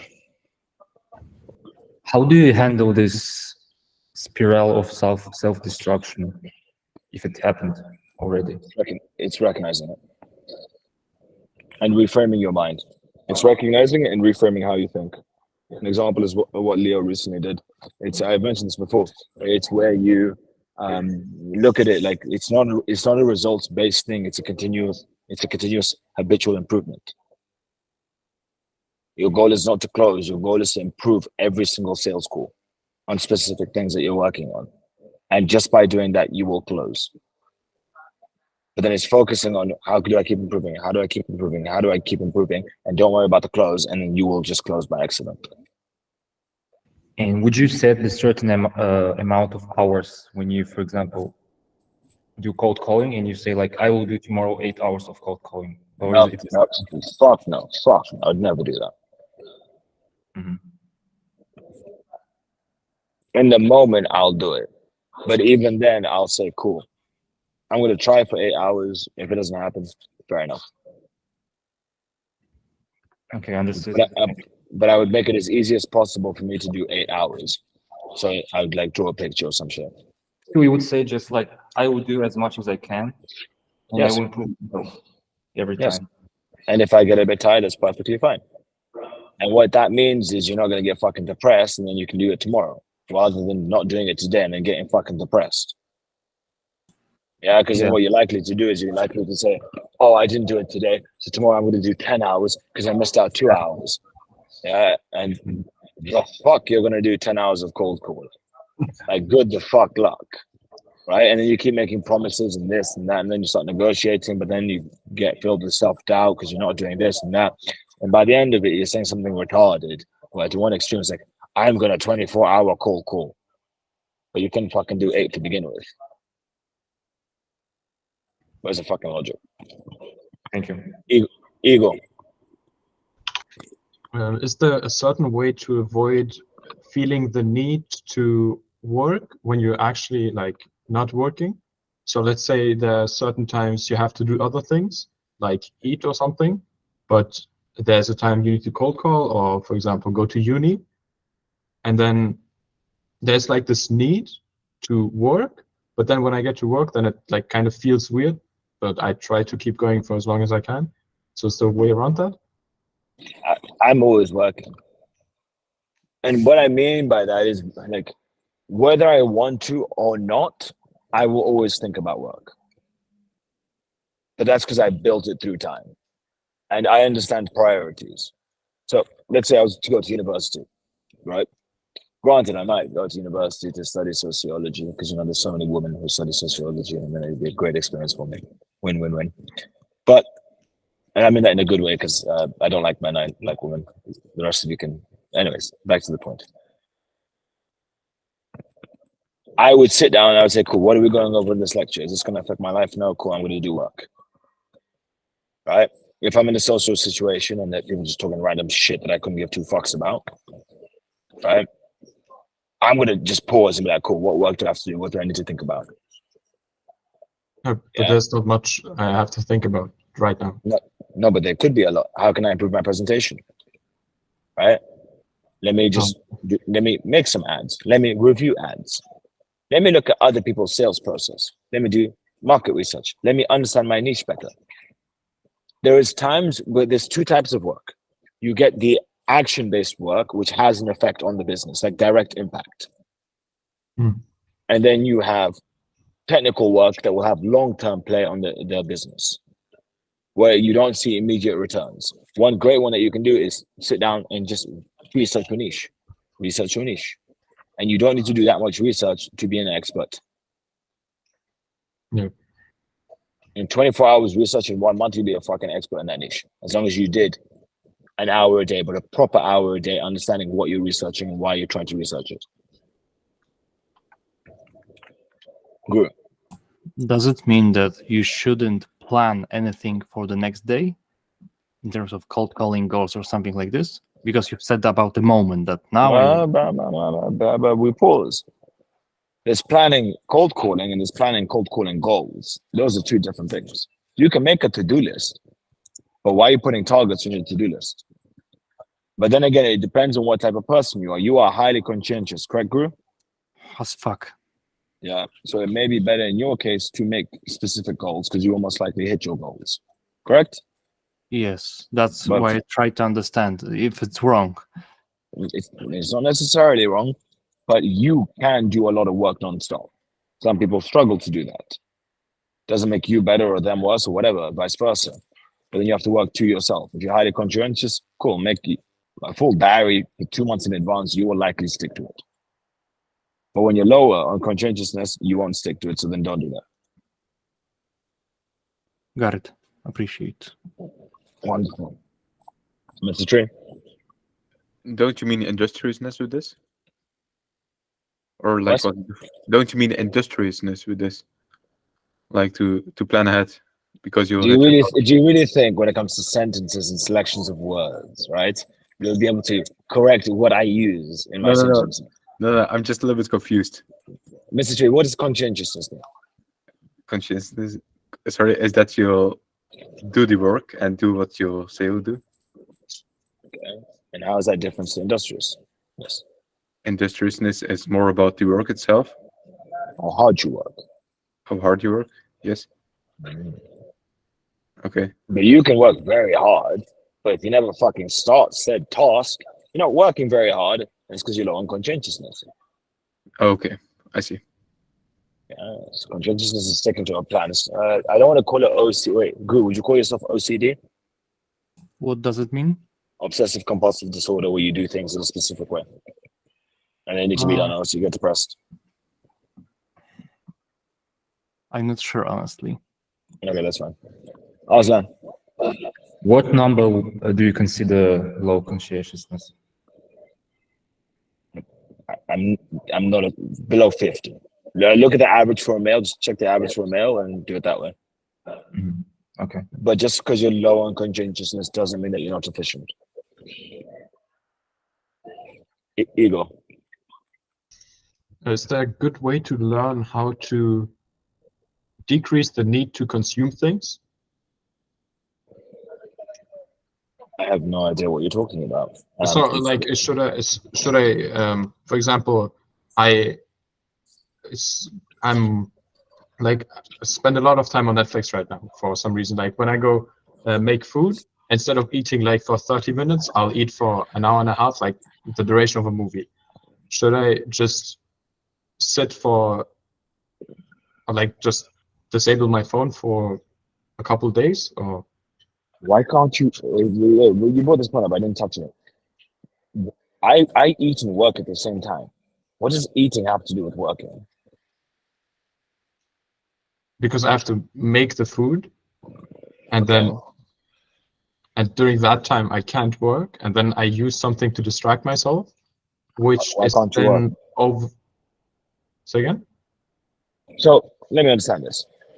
You can't do work because it's distracting because you're making food, but when you make food, you need to distract yourself.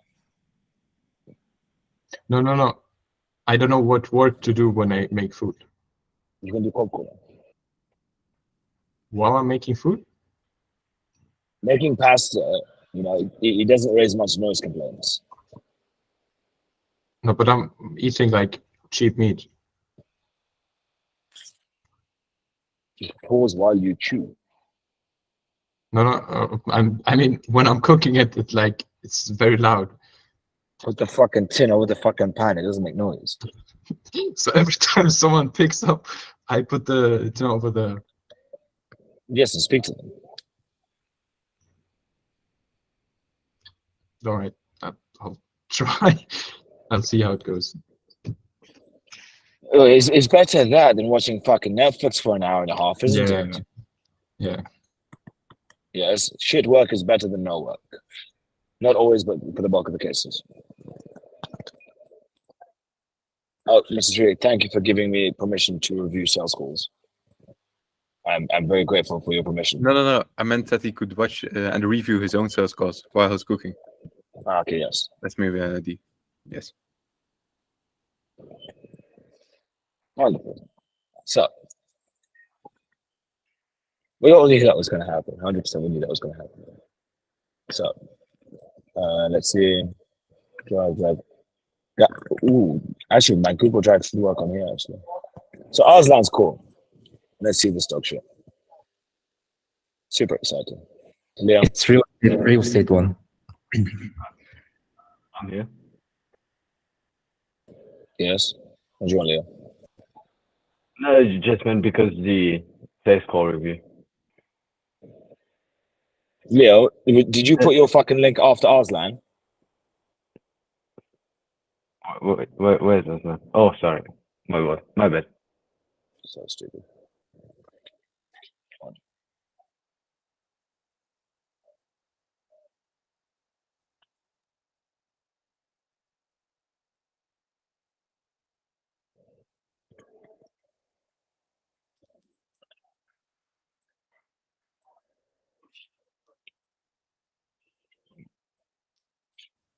Can you hear me now? I hear you. Do you hear me? Yeah. Hey, Randy, Okay. how are you? Good. How are you? Great. Have you spoken to any clients today? Spoken to lots of clients today. Why?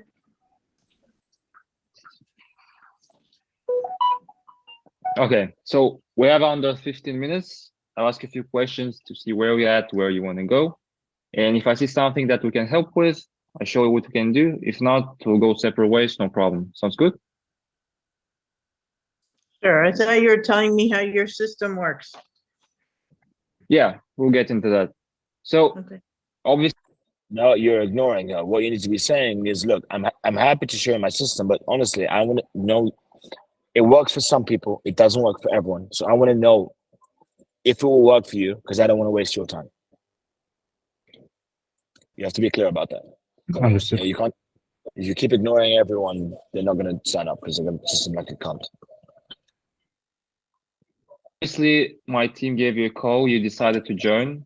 What's the reason behind that? I didn't decide to join. I decided to get information on what you do. And now, because you're being a dumb cunt, we're now dealing with a dumb cunt. You gave me the quick little short summary, and I guess I'm supposed to hear from you how you work. Yes, we'll get into that, but before I need to understand what specifically from this call motivated you to join this call. That you vet the leads, so I want to know more about how you guys work. More leads. No, you vet the leads, right?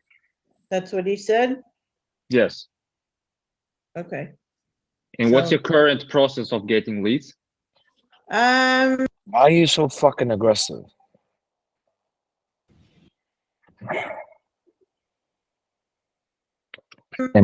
You know, you fucked up there. Yeah, she said vetted leads, and your dumb ass said more leads. She corrects you, and then you get an aggressive man and say, "So what's your process?" Right? You're speaking to a lady, act accordingly. Yeah. Database, network. I've got 2 different lead gen systems that we use. And so always looking to see if there's something more effective out there. And what are these 2 lead gen systems? They're just lead gen systems that we pay for. But how they operate exactly? One of them does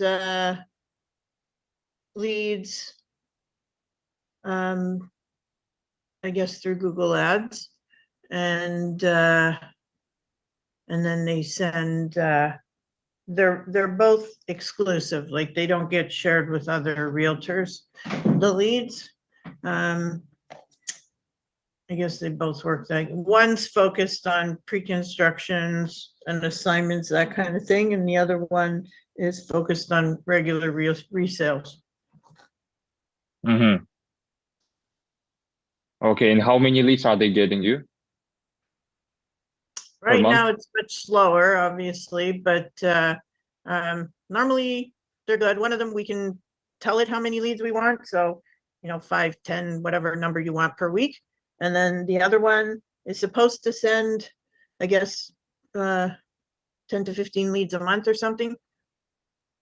5 to 10 leads per week. Yeah, that's the pre-construction one. And the other one? I just said 10. She just fucking said. Yeah, I fucked up here. Yes, but the worst thing is you keep fucking speaking in an aggressive manner, which doesn't help you in your case. 10 to 15 a month? Just 10 to 15. And yeah, but they're not vetted. Like they send it to us however they come in. And we do the vetting if we can get a hold of them. Oh right? god. Oh god. They're not So even not vetted. vetting them. Oh, they're not even. You see how happy your stupid face? Look at your stupid face, how happy you got. Yeah? Let's look at this. They're not vetted. vetting if we can get a hold of them. Oh right? god. Oh god. They are not They're even not vetted. vetting them. Oh, they are not even vetted. Okay. Hmm. No, Interesting. they're not vetting. So, you know, And- that's something I want to know more about. Okay, and how many deals have you managed to close this year so far from these sources? You're fucking up, Arslan, because you've pinpointed 2 fucking sources, but she has other sources of leads. So you're not about to know how many deals she closed. You get my point? So I had to push why. All her deals. We need to know how many deals she's closed in total. We don't give a fuck Yeah. about these people. Well, a lot of them are like bad phone numbers or they don't answer the call. Some of them you can see are in the system and looking, so we continue to reach out to them. Eventually, hopefully they'll answer. And sometimes they do. And I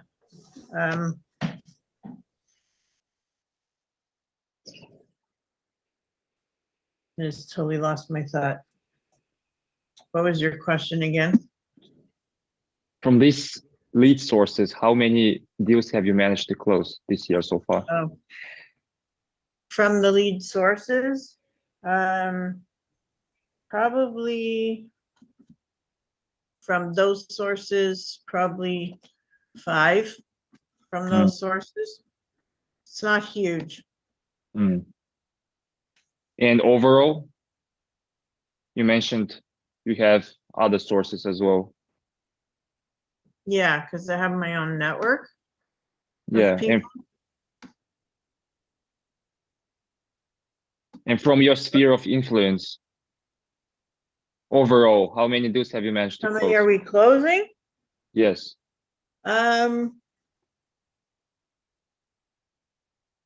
So bored. This year. It wasn't huge. Maybe 12 or 15. Mm-hmm. So overall, around 20 deals. Yeah. And all these deals are buyers and sellers, or Why did you decide the number? she told from these sources 5 deals and 15 deals from No, overall. 12 to 15. No. 12 to 15. Yeah. Yeah, and you decided to say 20. Why did you decide to say 20? Or also, okay, so we, do you seem like someone anyone wants to fucking work with? what do you mean? You ignore questions you don't want to answer. You ask the same questions multiple times. You're being assumptive. Yeah, both. Just buyers and sellers. Yeah, I also do commercial. I do a lot of commercial. Mm-hmm. We need to know now how many is commercial. From residential and commercial, what is the split? Very important. And what was the average listing price? They range all over the place. Some are over 2 million and some are around 1 million. Okay. I don't know what the average is. And how long have you been working with this team that do lead generation systems for you? Why are you bringing it back to the fucking lead generation system? There's only one reason you should have. What was the reason?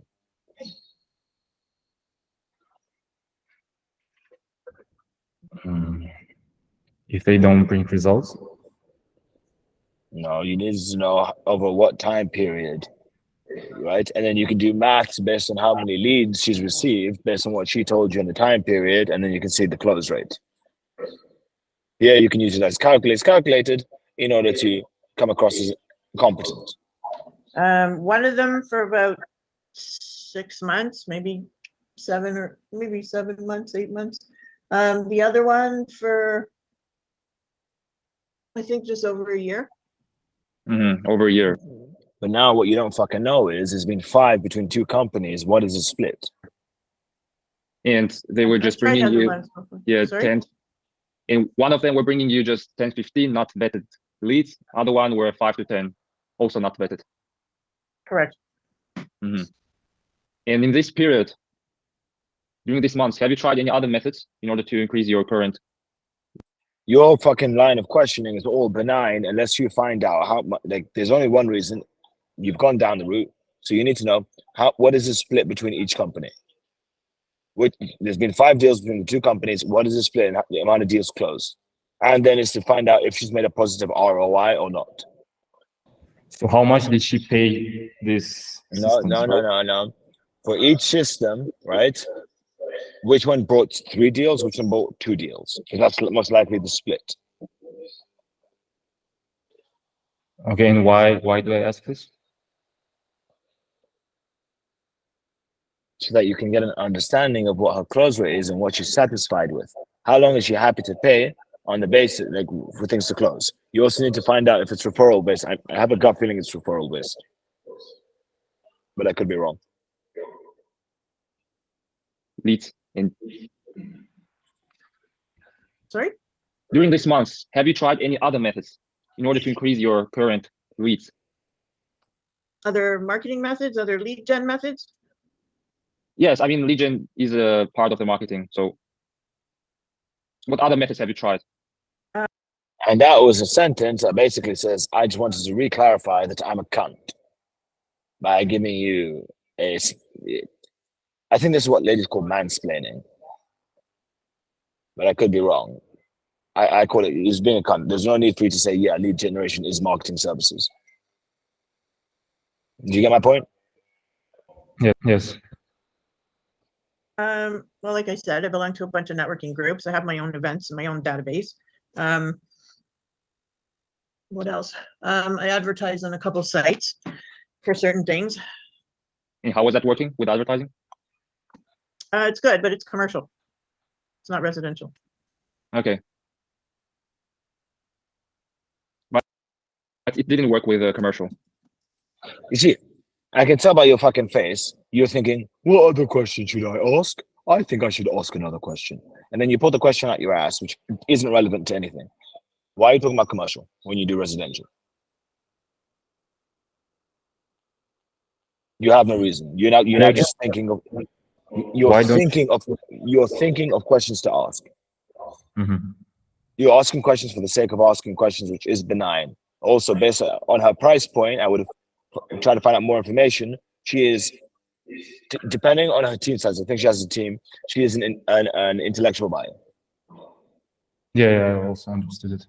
Yeah, which means all your questioning is fucking dog shit, right? It needs to be to the point, no bullshit. What didn't work with commercial? Advertising. Have you tried with commercial? That's what I just said. Those other advertising ones are commercial. Yeah, I mean residential. Sorry. You see? Do you see how you made up that came out your asshole? They're saying, yo, residential. You literally said it for the sake of saying it to save yourself. No other reason you said residential. No, because, well, this one I do have a few residential off-market properties on it. Some inquiries, but nothing serious.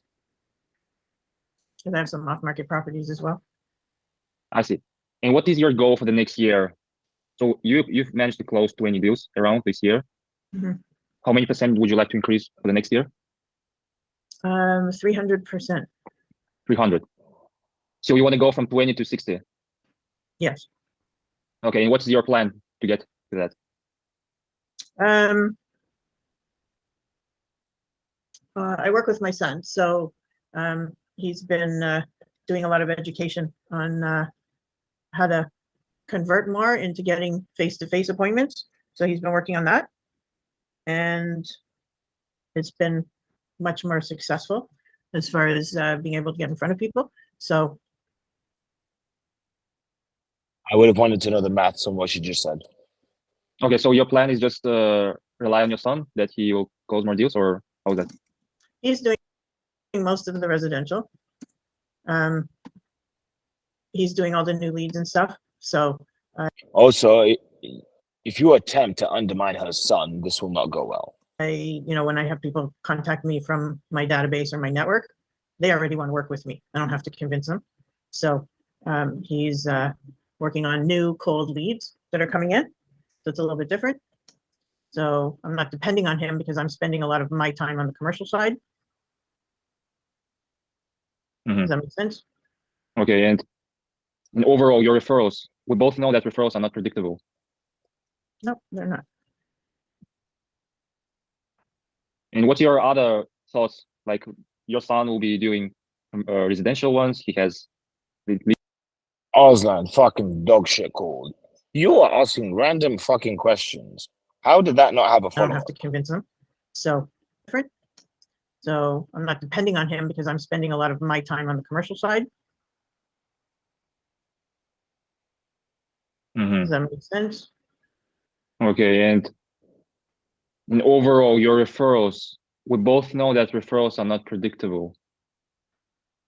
No, they're not.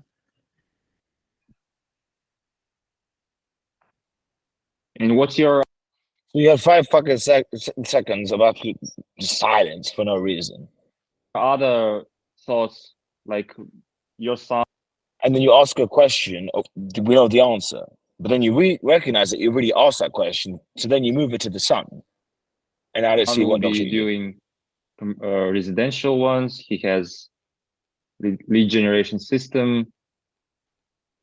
But was he working with you as well this year? Yeah, he's my partner. What the fuck are you gaining from these questions, Aslan? You're asking just for the fucking sake of asking questions. Do you disagree? What question should I have asked? Azan, you're a spastic. You are asking random questions for the sake of asking questions. It's not about what you should have asked. You shouldn't be making up random questions from the top of your mind just because you want to ask questions. Because each question you're asking is making you not seem competent. She said, I work with my son, and you're trying to clarify that she's partners with her son. Your partner. Yeah. Okay. So overall, you both close 20 deals. Yes. All right. Interesting.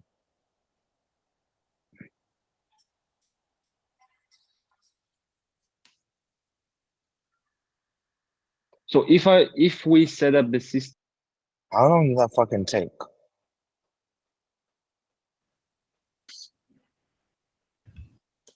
Yeah, here. So 45 seconds. I was thinking like because. All right. I had to ask it in the beginning. Interesting.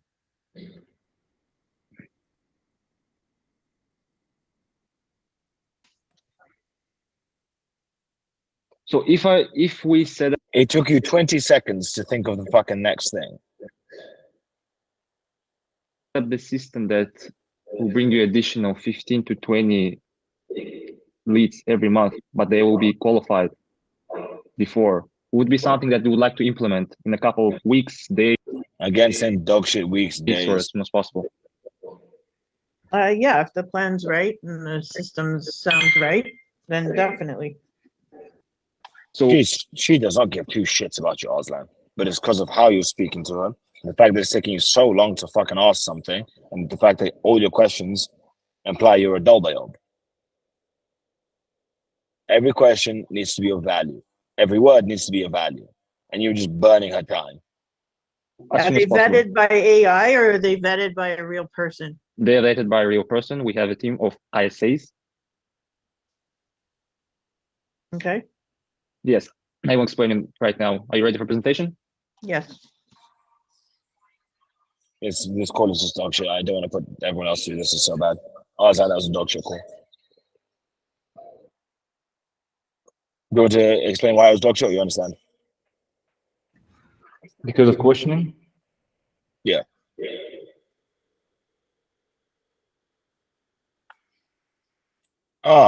We got from one. Oh, Dimitri, I'm excited for this one. Dimitri, are you excited? I'm excited. Leo, what was your question? Yeah, so I had a question about the market, specifically to real estate. So it happened multiple times that I had done niche research, and because agents sometimes tell you the market movements, so I was speaking to an agent and explaining to him that the market movements, and he was questioning where I got my information from.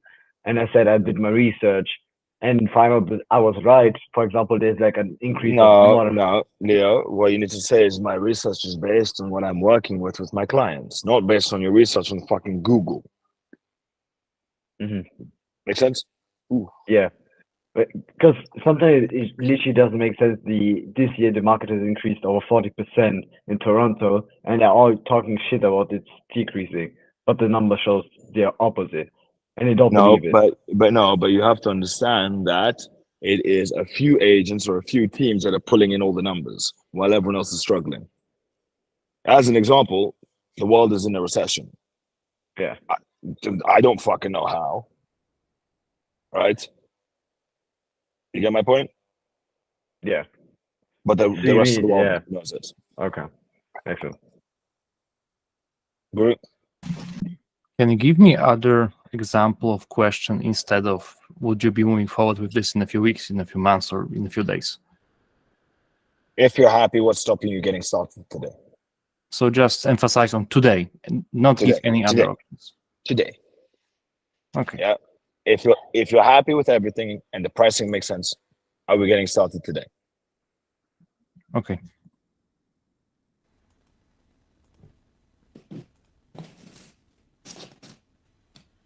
Hey Darko, how are you?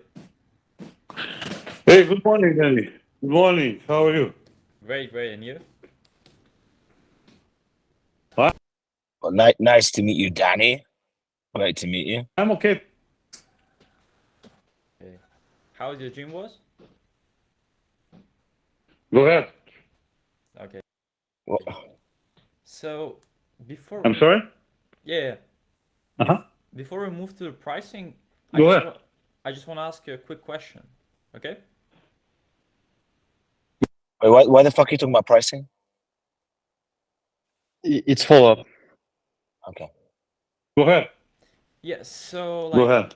with our service, do you think that we can really help you? Yes, of course. Okay. Otherwise, I wouldn't talk to you. Okay, great. So yeah, about pricing, we talk with our team and we come to decision that the best thing that we can do is we can split our payment for the first. No, you're a fucking spastic. You tell them, look, you weren't happy with the pricing previously. Have you had any time to think about what would work better for you? First lead for the first qualified appointment, and only that you need to pay now is just 1,000 Canadian dollars, and other side you need to pay only after they come, and that's it. Oh. Danny, I don't know what to tell you. For me, the concept is the most important thing.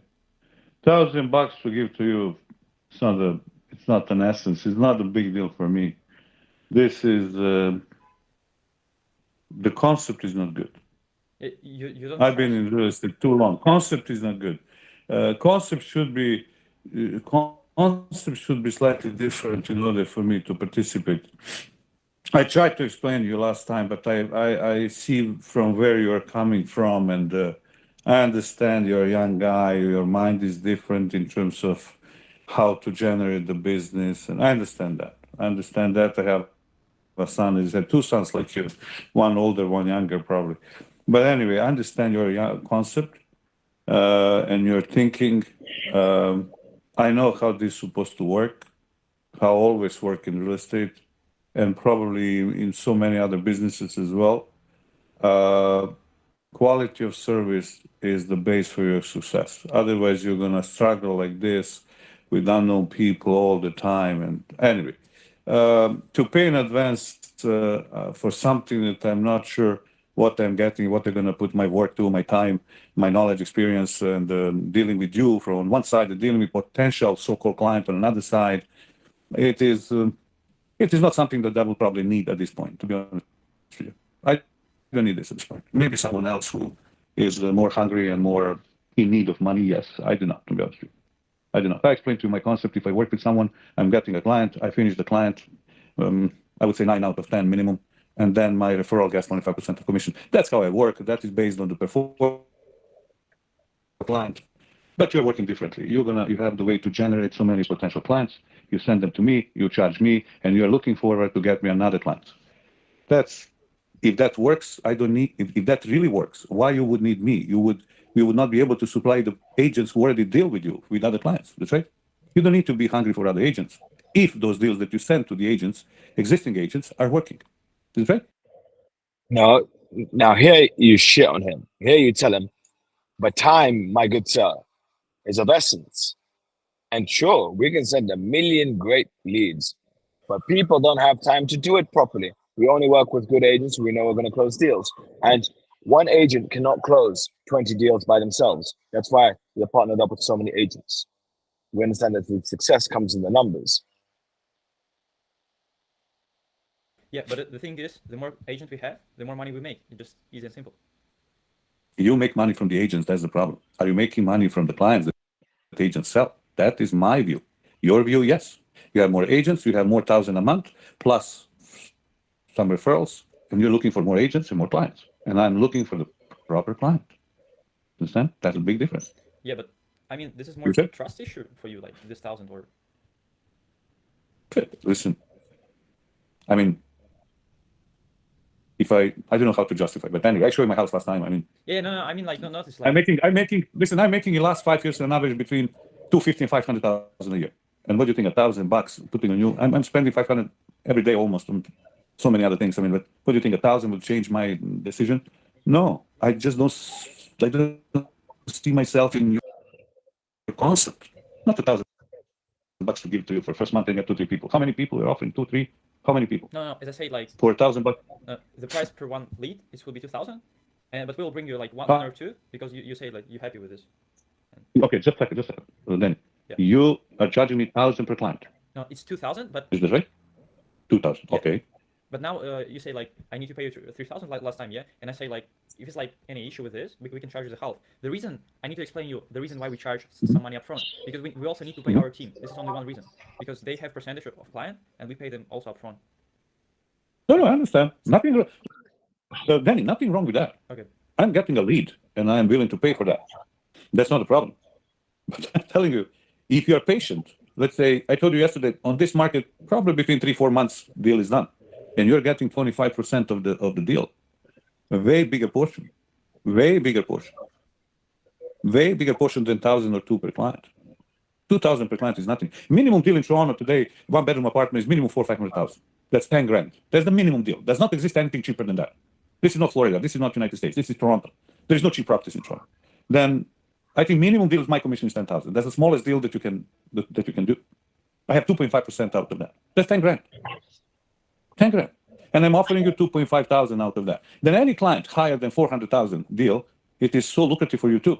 But as I said, young people usually have a different concept. I know watching two of my sons, they want money right away. They want to fast. They want a system that goes like perpetuum mobile, you know, non-stop. Simply in the people business doesn't work like that. Anyway, Danny, I will think about that. I will talk to my son, who is unfortunately unavailable again to come. He's living in another part of Toronto. But no, I'm not, as I said, not just because of money, just the concept. Danny, concept is not good. Concept is not good. You needed to re-clarify trust. You misunderstood what you meant by trust. You needed to re-clarify here. Trust me, concept is not good. But anyway, I wish you good luck. I wish you more success with anyone else than with me. If I change my mind, I will let you know. Okay, but just can I ask you a couple more questions? Or? Of course. Yeah. So, like, you say the concept is not good. I understand you. You worked about more than 30 years. You have your own concept. We also have our own concept. And I'm just thinking, like, is this 1,000 is nothing for you? Or is just not? yeah, why just gonna start today? Like, what is the problem if you like will get the client? No, no. What? This is not a battle of money. This is a battle of brains. You need to logically show him that this is why we work the way that we do. This is the structure. This is the performance metrics. This is why we do it this way. It has to be a logical sale to him. And you're not doing it logically. Yeah, I understand. But the thing was like I show him examples of face-to-face meeting or live transfer, and he wasn't happy with it. And this is the thing. This was a main objection. Yes, we start discussing. But then you have to re-clarify the trust thing, and then you say, cool, we'll do it as they come. And you need to explain that in detail, that you do it as they come. Make sense? But he also need to pay upfront. Yes. So he prepays. And then the rest of them is as they come. You get my point?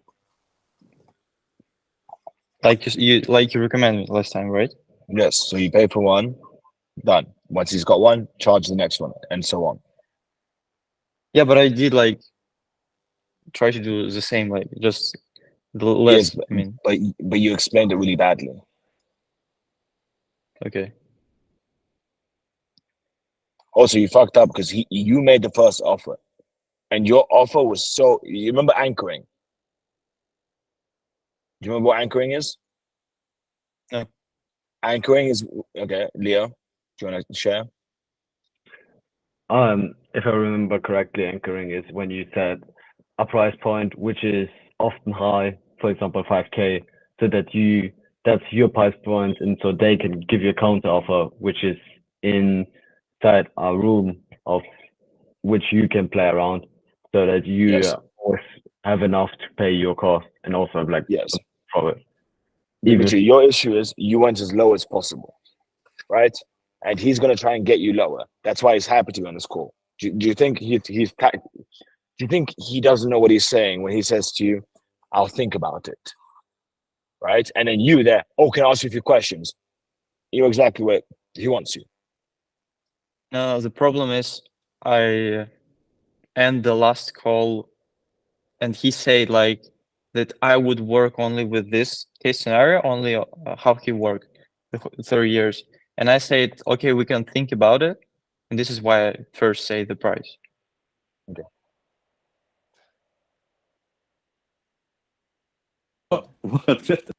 Danny, what kind of client? Okay, can you put me in touch with any agent that you refer the client in Toronto? Yeah, this is a good question. A lot of people ask them, but the reason why I need to say no, because we have a principle to work with our agents. Let's imagine we work with you, and I will call you like every day, not every day, like 1, 2, 3 times a week, and say, excuse me, Zarko, can you please say to our another person that he want to sign with us? It will take your time. They're doing their business. If I'm happy with you, I will do everything for you. If you put money in my pocket, I owe to you the favor to give honest feedback or testimonial, how to say, about your service. I owe to you that. It's not my time. I owe to you. You put money in my pocket. You gave me the business. Business is essential thing, especially in this system. The reason you fucked up is you said 2 to 3 times a week, and what you need to say is I hop on to 10 calls a day. Yes, you may owe it to me, but you don't, because you're paying me for said service. You don't owe me anything. You've paid me for it. And 10 times a day, you'll get pissed off with me. And for life. We cannot pay our mortgages, our car loans, our student fees, our food and everything else without business. Then you put the business in my house, I have to give you a big favor back. And if you really did a good job, why would it be so difficult for me to talk to anyone for a minute, 2, 3, 5 and tell them, listen, those guys, what they do, I have already 2, 3 deals with them, everything is okay. What's wrong with that? Yeah, but like waste of my time? No, this is not waste of my time. With I'm you- giving you a favor back. Yeah, with you it's a little bit different. If we will give you 1 or 2 leads per month, it's okay. But we give people about like 15, 20 leads per month, and they like have all of time talking. That's okay. Listen, 15 leads. How many leads of those he finalized? Do you have any statistic out on that? Yeah. How many leads that you given to people they put together? They finalized that they went to the closing, got commission and everything else. What's the percentage? What's the ratio? Yeah, in 10 deals, in average, like 3 out of like this is 30%. 30%. Yeah. And let's take now example that you charging me now. Let's say I get from you 3 deals. I have to pay you 6,000. Yes. Is right? Yep. Okay. Then one of those guys purchase 500,000 conda. I'm getting commission of 12,500, and I'm giving you 6,000. Don't forget, very important thing. Those 6,000 is after the tax, and my commission is before the tax. Canada has a very aggressive tax system. I'm paying 53% on the net profit tax. Where is my success then dealing with you? I pay you 6,000 after I paid tax on that money. At this point, you need to leverage the fact. Now you have taxes to pay, but you told me that you make 10,000 clean. So something thousand is 6,000. You see how your process is getting more complicated? My process is nice and simple. Simple, stupid, maketh money. Mr. Tree. Would it be possible to switch him over to a backdated model? Would it work? I think this is a backdated model. Okay, I'm not sure. Dimitri, is this a backdated model? It's not the backdated model because it's just one deal, one lead per month. Just like. Okay, that would have failed, but okay. Nick? I'm not sure if I understood it correctly, but the way Dimitri set it, the prospect understood that he's gonna have to pay 2,000 per client. Is that correct? Is that 2,000 per lead? Yeah, 2,000 per lead. So that's correct. Yeah, that's right.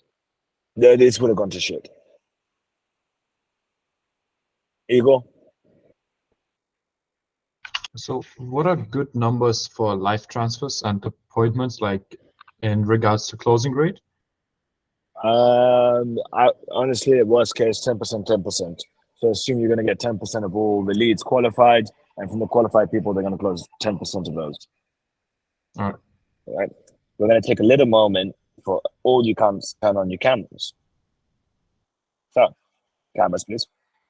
Leo? You just said from the live transfer they close 10%. Yes. But wouldn't that mean that if we charge them nonetheless 800 per live transfer, even 500, it's like 5 to 8K. And if they would close one deal, that would mean that's more than up to 50% of what they close. It would depend on the price points. It would depend on the price points. Like some of you guys are like busting out big numbers for your fucking live transfers, which I'm very happy with. Please. But I've also explained to you guys how to do maths based on price points. No, but is the conversion rate that low? Because if it's that low, you have to decrease your price. Oh, no. This would have died. Dimitri's plan would have died. The likelihood that the one person he sends over fucking closes. Yes? The fuck man. And I know Dimitri wouldn't do the work properly to make sure that it went perfectly every month. But wouldn't that mean, is it, you just mean, said it's like 10% conversion rate of live transfer. Is it in general or is it like the minimum? Minimal. But then you must always do it based on minimal. Make sense? Yeah. Because you have to look at multiple factors. It's not just yourself, it's the market, it's competition, it's how shit the realtors are. It's a lot of variables. Yeah, of course. I see. Yeah, and what would you say on average? 25? There's no. Generally depends. It depends on multiple factors. Right? Nicholas, you have 3 seconds to turn on the camera. 3, 2, 1. You made just time. Ethan, I assume you're walking. Okay, Igor. So in the presentation, there's a part where about the live transfers, where it says that both parties have to be like that. You basically set the terms with them. Yes. And so, would it make sense to No. You agree. No. You agree the market, what the market says, not what they want, what the market wants, right? So if they only want people above 2 million, you tell them to go fuck their mother, right? It's whatever they can close. If it's closable and they can make money, they have to accept it. But it's then based on the market terms. You get my point? Would it make sense to remove that and then therefore decrease the price of the live transfers? No, because then you're going to fuck with the psychology of how they see what you send them. Because then if you start to send them shit, they're not going to like you, are they? No, yeah. You are much better off underperforming and sending them basically nothing, right? But when you send them, it's creme de la creme. Like people that they're dealing with, they will like you, and they will think to themselves, "How can I pay Igor more money? Because if I pay him more money, he will send me more." But if you send them shit that wastes their time, they're gonna be like, "How can I pay Igor less money? How can I get out of said contract?" You get my point? Yeah, makes sense. And that is Yeah. the negative to it. So, guys, I'm just gonna walk. I can still do this call while I'm walking. I need to find a charger.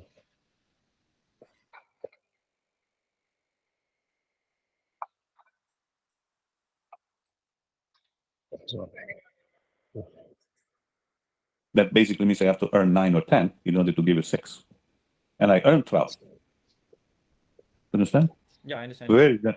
Well, the only could be that you send me a client of $1 million or $2 million, which I don't think that will go through you. People, serious people who are dealing in high price range, they already been dealing in real estate. They have established some relationship with some agent or someone that they know who knows the agent. You understand? Yeah, but anyway, I don't think that you. What is the average of your referrals? Let's say, since you know the 30% successful rate, what's the average of your deals then? Do you have an idea? If you give any answer other than we work in multiple areas, so it always depends. But in Toronto, we're looking at a price point of X. You fucked up. Listing price, right? Yeah. No, selling price, listing price, selling price doesn't Yeah. matter. So, as I said before, What's the average? Average, I would say like about 800. 800. Okay, let's. You're a retard.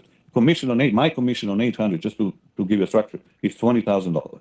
Out of $20,000, I have expenses to the remakes and everyone else about a quarter, which is $5,000. My net is about 15. Out of 15, I claim to the government about 1/3, which is 5,000 expense. 10,000 is for me. Okay. Out of those 10,000, I have to pay you 6. You understand? For 3 deals that you send. You understand? Yep. Out of 10 that are net for me, I have to give you 6. Then you're making more money than I do. Nope. You understand? His math is wrong because he forgot the fact that he closed 3 deals, so it's times his number by 3. That does not work in that way. Then it does not work in that way. You give me 1 client. I don't need 3 clients. I need only 1 client. Yeah. I work with him and I make 20 grand. When I make 20 grand, I pay you 5,000, 25% from the gross commission before tax, before everything. That is the business. You're making money because you're going to try to make sure Zarko will get the proper client. Secondly, you're making way more money. Instead of 2,000, you're going to make 5,000. 5,000. But what is better for you? For you, it's better to make 2,000 to send Zarko 3 clients. Out of 3, 2 are fake or who knows what, and 1 I'm going to struggle to put the deal through. Marcus. Can't a service like this not be used as a write-off? What do you mean? So yeah, no, yes, it is a write-off. Also, Danny forgot to inform his agent that it is illegal due to the fact that him and his company do not have a license to operate in such a manner, and as such, due to the laws of RESPA, he can't do anything about it. So while he understands that it's such a lucrative business model and it's a genius plan, it is legal. Yes, similar to how cocaine has great, actually I shouldn't say that in this place, has great margins. Yeah, it's illegal. So it can't be sold. But funny enough, it's actually legal in Vancouver to do all drugs. Did you know Vancouver decriminalized all drugs? So you can walk around doing 2 grams of cocaine in the middle of the street and the police can't arrest you. This is what's happening to the West. Most of you live in the West. Have shame. Together. But then I explained to you why you have to just think about with your group how to maybe, if everything goes well, don't change anything, of course. But if you're not really happy for your performance, consider this. Consider this. Consider to break the law. Consider this. Providing a good client or reliable client, not a fake one, and then you will get more money. That is the best. And that is the long-term business. Try to set up something that will make sense for everyone. Then that will go smooth. That will go around, no problem. That will be repeated business. Let's say you and I put the first deal together. I'm open for 2, for 3, not only for 2, 3, for as many as you want. But the only condition is there should be the real client, not the fake ones. The real client. Then you have to leverage the fact that, cool, we'll do it one at a time. If you're not happy with it, I won't charge you for it. It won't count as a charge, which is the point previously about the trust. Like, was it trust that's stopping him or what? Does that make sense? Yep. But yeah, so Mr. Tree? Can we do that? Just like take part of the commission? You can. I've done it. It's just illegal. What would be the consequences be like? They would lose their license. Nothing would happen to you because you don't live in America. They would lose their license. And they can go to jail. Oh shit. Yep. And then I had another question about the live transfer model. Is it possible if the maths doesn't work out to just charge less per live transfer and then do like 5 or 10% of the deal close? What are we saying right now? Sorry? It is illegal. It is illegal to take a commission due to RESPA laws. Yes, but then act according to the backdated model a little bit. No, just because combine a little bit. no, because you're not doing it based on appointments. You're doing it based on the close, which is illegal. No, but if you combine the two. No, it's still illegal because the part of it comes from the percentage of the close. You are not legally allowed to do anything to do with percentages based off closes. That's But why on the the appointment backdated model. we do. Yes, because it's because it's based on the appointments. So the payments are based on appointments, not based on anything else, making it legal because it's not relevant to the deal size. Yes, that's what I mean. To just charge the live transfer a little bit lower because it doesn't work out, and then just charge like 10% on the backdated model. Would that be something you can work with? Oh, so like a max percentage of 10% of deals. Yes, because otherwise it wouldn't make sense for them. The price it's a very complicated offer. The backdated model is already complicated, and you want to complicate it more. Yeah. Look, it's feasible. This is complicated, but if you can explain it, go for it. Okay. Dimitri, All sorry, Danny.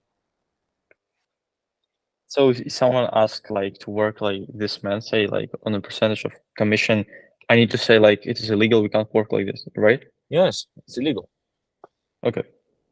It's illegal, and they'll lose their license. So why he like offering me it Because if you're working about? he's probably not familiar. Okay. If you have real clients, you're supposed to make more money. But maybe your concept is way better for you than the one that I'm suggesting. But if we will send you like Anyway. one deal per month, you will be happy with it, we will be happy with it, and that's it. I will be, listen, I'm not a greedy guy. I'm telling you right now, I'm approaching retirement. It's a slow time in real estate. I'm in real estate because of so many clients. I have one project that is coming that is sold 26 units, brand new project. Those people have to sell, buy this, that. Then I have to stay in the business. I cannot turn my back and say, I don't care. I sold you this 3-4 years ago. I don't care what you're going to do. No, I have to stay in the business. But try to know I'm not crazy about the business. I play golf 2-3 times a week minimum. I'm playing tennis. I go to gym 3 times a week. I have my other life. I'm not for money anymore. But if you send me one client, why not? I have time for that. I'm not wasting my time that much anymore. I know what I'm doing. When you send me the client, I know what to do with him. I don't know how to service. I'm not going around. I'm going straight to the problem. When you put a business in the proper way, it does not take so much energy. What is the drainage of energy when you do not set the proper concept? When you do not set up the proper concept, everything goes wrong. Same thing is when you go into the subway station, in the wrong subway station, your whole stations are wrong. That is the same thing, same logic. Then similar is with the client. If you set up the client properly, you're going to the right subway station every time because you're in the right train. Try to do that. If you have a client for me like this, no problem. Or the only way that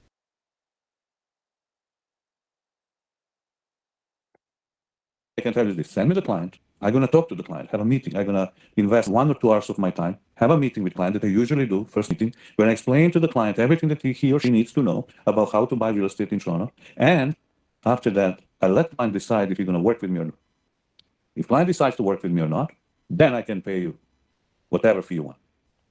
But there the fuck we go. So if you had explained the trust thing properly, or even when he didn't understand it, recover it, right? We wouldn't have had this issue because he's basically said what you should have said. Make sense? Yeah, but how I need to explain him this trust issue if I show him like example of qualification, he not happy, and I don't have like better example, and I can't prove my Yes, but quality. but then you tell him nice and simple. Look, I will do it based off one, and you will see one, and you will decide whether or not you're happy with it. Make sense? Okay, I got you. Yep. Does that make sense? Okay. Wonderful. Yes. Wonderful. Okay. We'll go 2 seconds. We're going to take a 5-minute break. Let's make it 3 minutes, and then we can ask questions. No, we'll do some more play right now. I just need to join on a different device.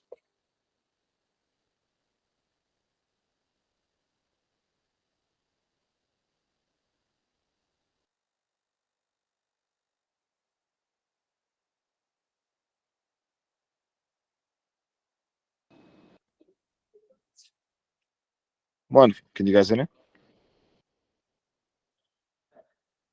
Can you guys hear me? Yeah. Yes. Very good. Yes. So, any questions regarding this call and negotiations?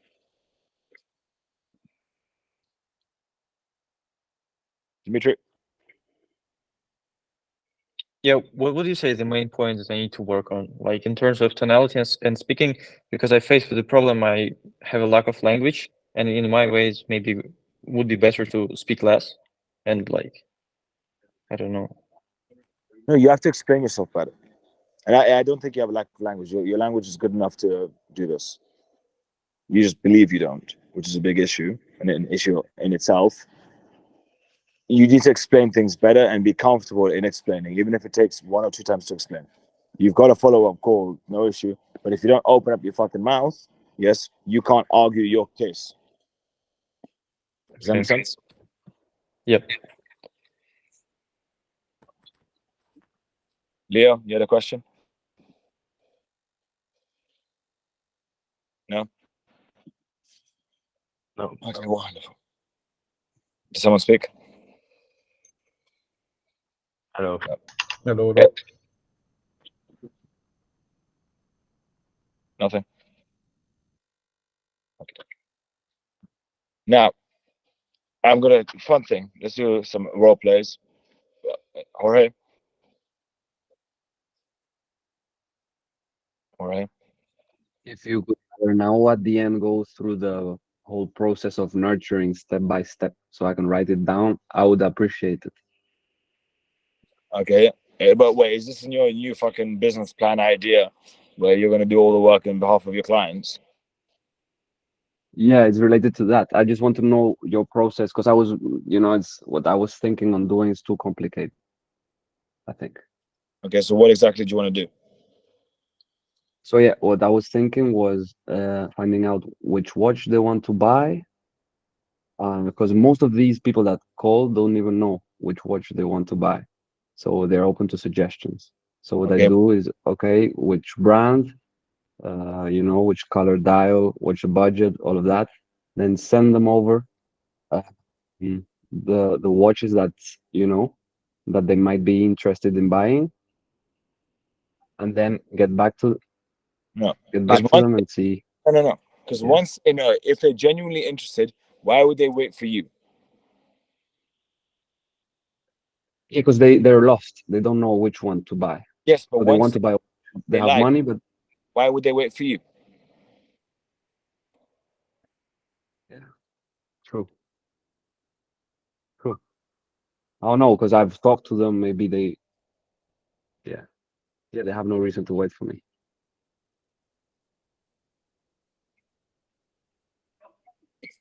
Thing is, what you are suggesting is a very, very different type of model. Yeah, and I want to understand yours better. That wasn't mine. That was what I was saying. If you were to do it, you need. Okay. What you need to do is you have to do it based on appointment, an appointment being a vetted person with a budget or price point to A to B. Within this budget, their class is qualified or vetted. You will pre-vet them. What they need to do is pay for one pre-vetted lead, right? With a guarantee that they will be able to speak to the lead either over the phone, via live transfer, or face-to-face. They must prepay for that. You will cover the ad spend. And then based on that, you can start getting leads, you can start qualifying, and then you can do, I don't know why the fuck you want to do this. And then what you do is you do a mix of trying to source the watches yourself and working with the people that you work with. Does that make sense? The thing is, I get the money of commission, not of live transfers. Yes, but then you have to change it and make it off live transfers. Okay. Now, what about my current clients then? Well, you can't really change the model. You can propose a change to the model only if they're confident in you.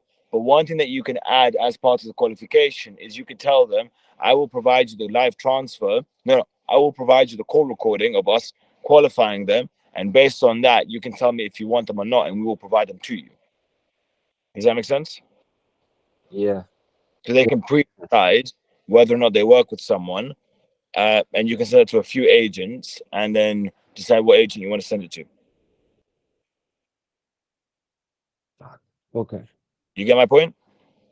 Yeah, I do. But But what if then they don't agree? Like, that's why you have a few.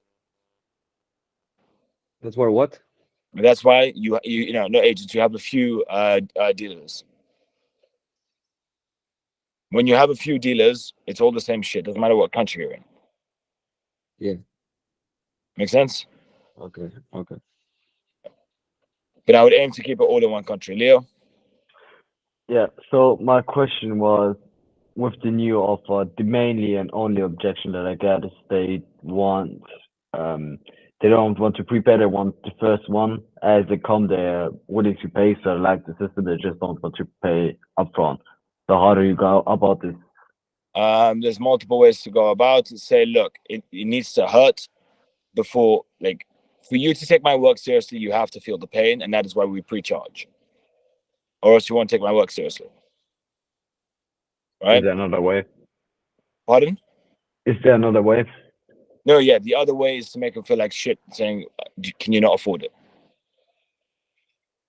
And if they say yes, I can afford it. Then you say, so what's the issue?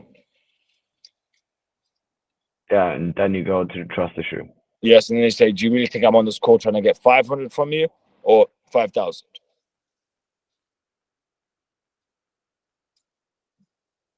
And what if they say, yeah, you could scam me for 500, that's more than nothing. Perfectly fine. Then you tell them, okay, now how many agents do you know in said area?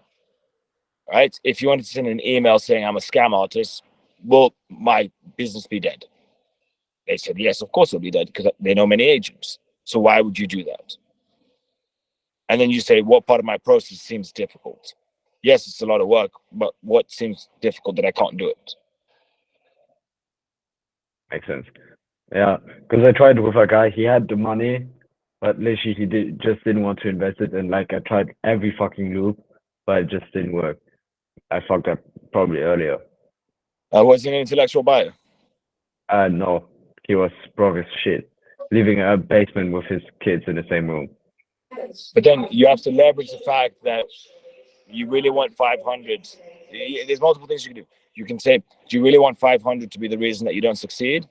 And then the next point is, look, 500 is a lot to you right now. They say yes. Do you want it to be a lot to you? They say no. And you shrug your shoulders. Okay. Yeah, I will try it too. Thank you. Mr. Tree. Besides that, can you also go with the approach of, yeah, I need to run the ads, I need to pay my team, those kind of things, so I need prepayments? I wouldn't recommend that simply because the pricing is based on value, not on hourly. You can utilize that and it can work, but it's all of your guys' pricing is based on the value that you provide to your clients, not calculated hourly. Because you guys, like the bulk of you don't have teams. Yes. Just it's based on value. Okay. All right. You can simply say, I charge based on the value. Right? I know the value to which I provide. If I give it for free, you wouldn't respect me and I wouldn't respect myself. I've worked with X amount of clients. I've got nothing to prove to you. Okay, I see. Right. I was like, could you more expand on the right questioning? oh, you're bullshit. Yeah. Yeah, don't ask a question. It makes it actually different. Sorry?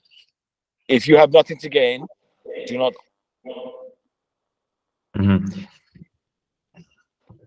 And what the points you should gain during the call, like the most important? You're asking stupid questions. Yeah, how many deals, what they're doing at the moment. Yeah. their goals. How many deals, goals? Where are you currently coming from? Where are you failing? Where are you? What's working? Working. Mhm. Okay. Apparently, Kian wants to take over. Kian, you want to take over? Yes, I do.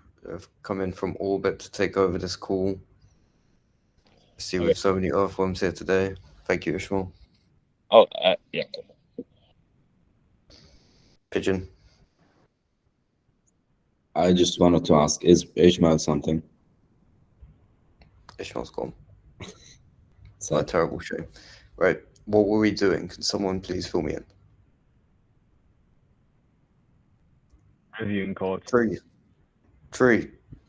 Yes, we were just doing some call reviews, and then we were going to turn into role plays and like negotiation questions. You're probably also shit at that. I can't be. Is it? Tree, you were really shit at the negotiation role plays, weren't you? It was a while ago. Yeah. Pierre, cool. You mean sales call? Yeah, I want to see if you've dropped the ball yet, or if you're still being decent. Yeah, I put one in the chat, but Alright, put it back in the chat because I can't see it. 1 second.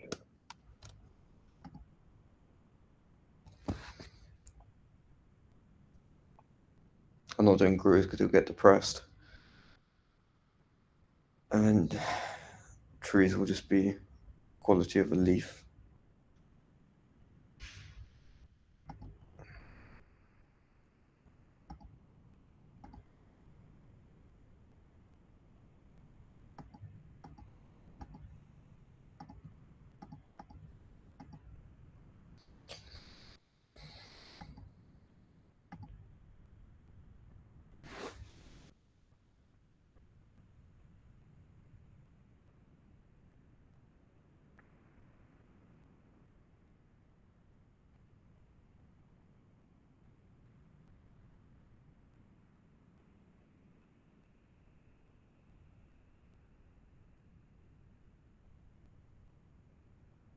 Good, sir.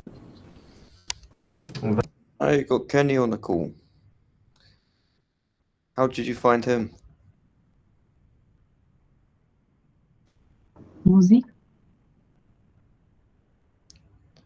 If anyone doesn't know, Kenny is an old student of ours. We used to call him Kim Jong-un because he was from South Korea. Seems like he's become a realtor. Very well. So, where are you calling from?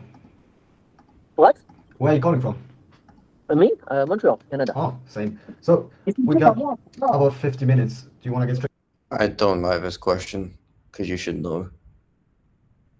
I know a lot of people like to ask this question. You should know what region they're in. Right? Like, worst case, you didn't just Google it before the call, which you really should do. But if you don't know, then you can ask him. But, like, you should already know this. Straight into it? Yeah, just start. Perfect. So, I mean, obviously, my team gave you a call and you decided to hop on with me today. So, what's the reason behind that? But what do you offer for service first? And what exactly about what we said piqued your interest? Me, I'm real estate broker, so I'm just interested to find a client, sell house, and that's it. So, increase business. Yeah. Okay. So, speaking about business, how are you currently getting your business? Given the answers he's providing, you're not going about it in too bad a way. Plus, there's going to be a what's it called? A language barrier, because he barely speaks English.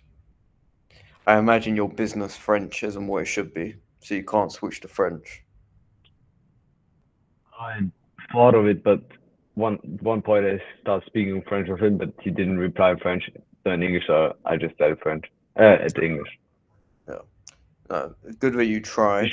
Should I ask? Should I ask in the beginning if they prefer? No, I don't like asking prospect what they prefer. because you can do it, but it has to be done very carefully. Language is a big form of control, because I don't know, what are you more efficient in, would you say? Would it be English or French? You mean we're better in? Yeah, when it comes to sales calls. English. So if you switch to French, that puts you at a disadvantage. Yeah, massive. Yeah. So you don't want to hand a advantage like that to a prospect. Okay. Just keep it in English. Keep it in English. If you need to switch to French, switch to French. But I do it by just starting to speak French, like you said you did. They don't understand, you know, they don't speak it. But in this case, with this guy, you want to use very basic English, because we can't ascertain his understanding of English, but we know that his pronunciation is shit, which gives us some indication of his proficiency. What lead processes are you using? No, I was asking what lead processes are you using to get your business, your clients? But me, I work with Group Mackay. We find our leads, our client on leads of the companies. So, what exactly are you doing? Pardon, I didn't get that. I'm real estate brokers. Yeah. Realtor. Do you also do transaction, home buyers and sellers? Me? Do you also do transaction, home buyers and sellers?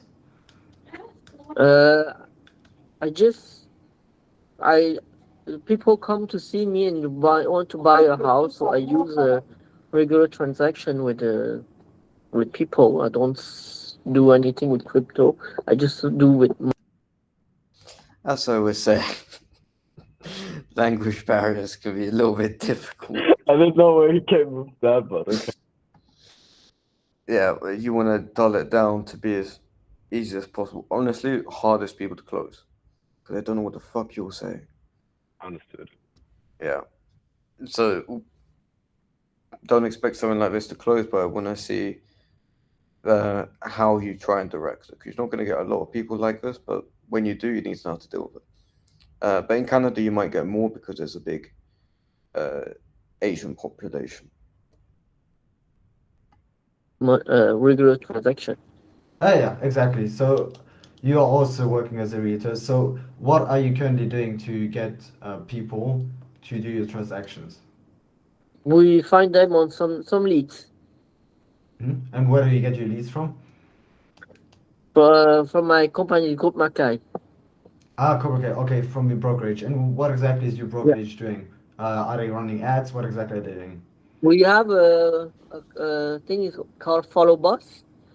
So our leads come from here. Okay. And how many people are they bringing you on a monthly basis? I think 2 or 3 per month.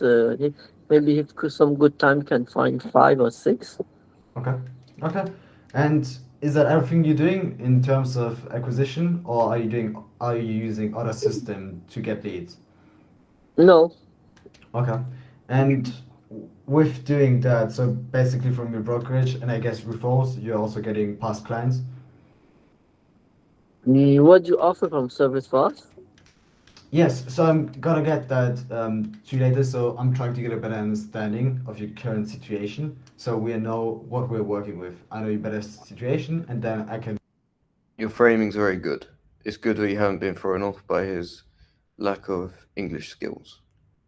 So you've held it well. There isn't a whole lot you can do here, because you can. Honestly, you can't really use any selling techniques, because he doesn't understand what the fuck you're saying. So with this, it's all about framing. If you've got someone who doesn't understand you, it's just control of the frame. Because they'll be like, I know speak English, but you look like good Englishman. You look like Frenchman in your case. You look like good Frenchman, he'll buy it because he just thinks you can do the job, even if he doesn't know what job you're doing. Show you if we can actually help you. So you're currently using your brokerage. So how many deals have you closed this year so far using those systems? Just one for now. It's hard to close, but I try my best. Okay. And how long have you been in? Is it one per month or is it this year?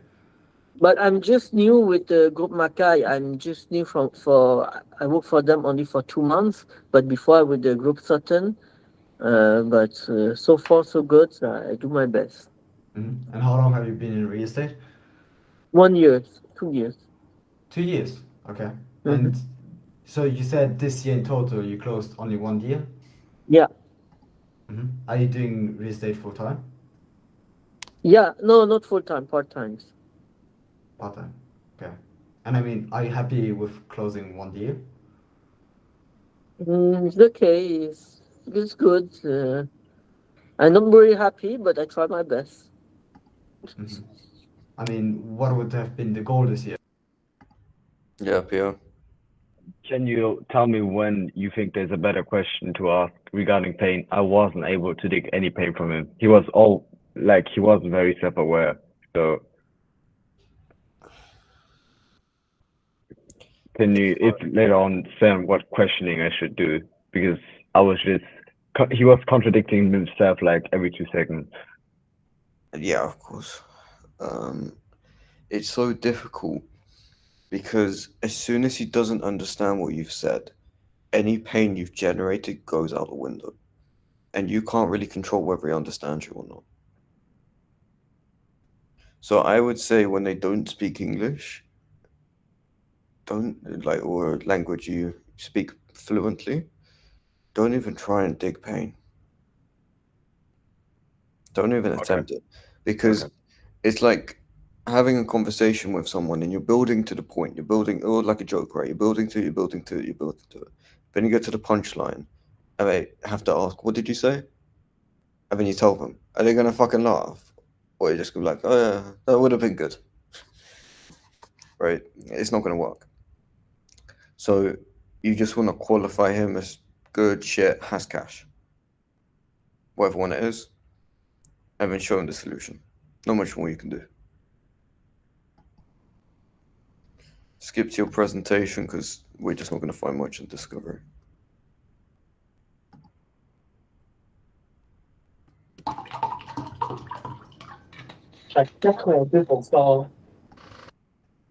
You have a glass bottle. Yes, you can skip a bit forward. He has something to do. So how do you afford glass bottles, Leo? no, I still have the same one. It's like I refill it with water from the tap. Exactly. It's disgusting. I don't have money. What should I do? At least you can keep up appearances.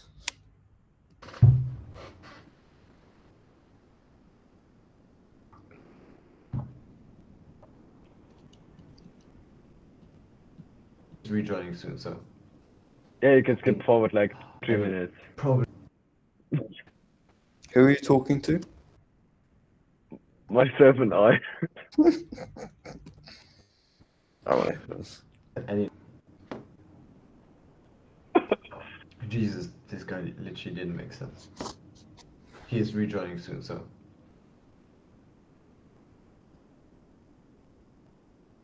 I wasn't able to dig any pain. Literally, he contradicts himself like every 2 seconds. Fucking hate it.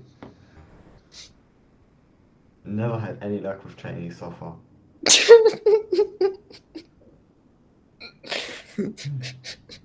One day.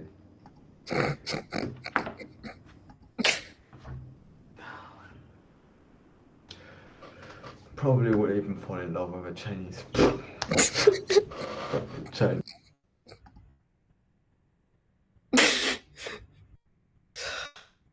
Well done, Leo.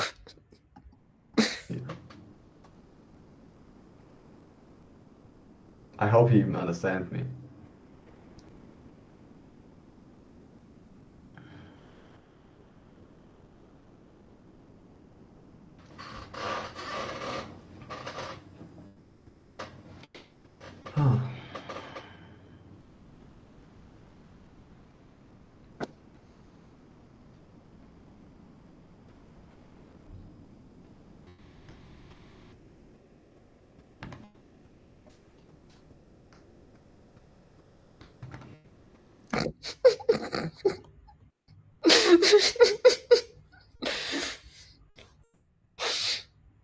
We found Ishmael's biggest fan.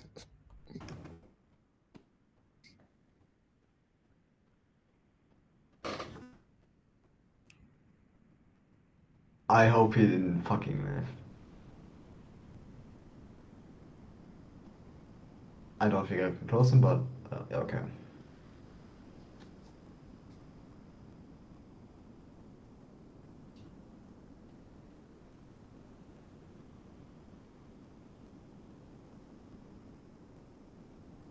I have a question. Is like the noise, like the wind, He's is it such like a bad?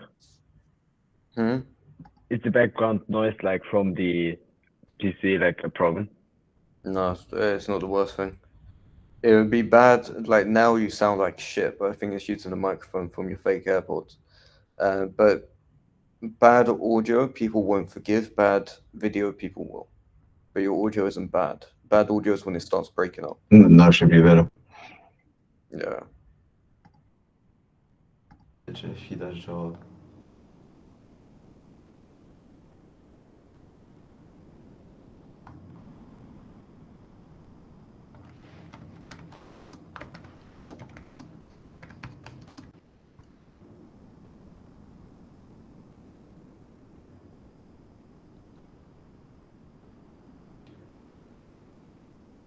I have to ask that. Yeah, a question by the way, if someone reviews their call. How do you build pain if they're just doing transaction like him, he's like changing brokerage? So how do I change the how do I take pain in that?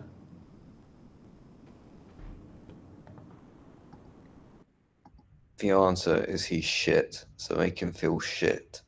Because he is shit. He doesn't even speak fucking English. They speak 2 languages in Montreal. He speaks neither. He speaks Mandarin. And one question, so how do you dig pain if there have been like doing changes quite recently, for example, changing brokerage, or he was like speaking to another agency the day before, so there was not much that. How do you dig pain about like he changed his brokerage 2 months ago, so there's no clear results? It's been 2 months. He should have pipeline built. What's the pipeline? Empty? Thought so. I see.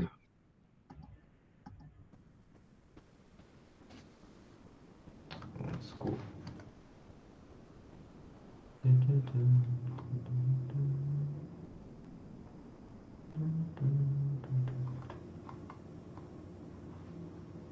Oh, where is he fucking gone? Oh, that's typically guy. Where? Yeah.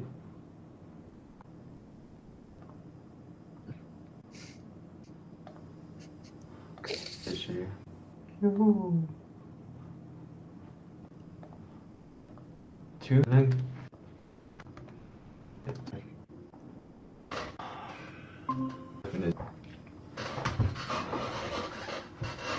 Doesn't take like 5 minutes just.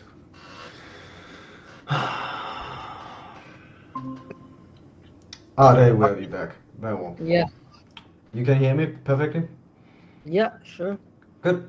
So that's my company, Blackstorm Realty, and we provide best buyers and seller leads on the market. So what exactly do we do? So our work process is pretty simple. It's done in 3 steps. So lead generation. So we have our own team that is gonna run lead generation. So we're gonna do everything from those leads because most of them are trash. We're gonna then do one. We're gonna to you, and how we make that, I will show it to you. So let me play you one. Hello? Hey.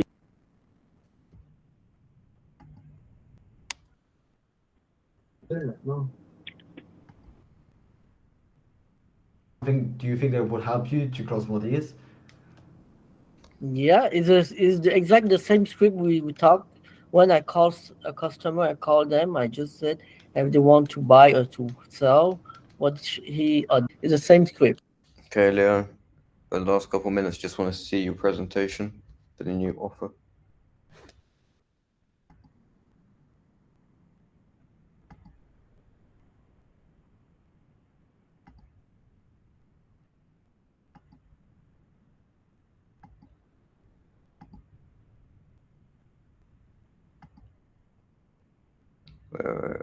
Why do you have 2 calls? Is it because one of them shows the qualification, the other one's the handoff? Yeah, so one is the qualification and the live transfer, but it's not that worse. So the second one, just do it like really quickly again. So Okay, cool. And yeah, this looks good.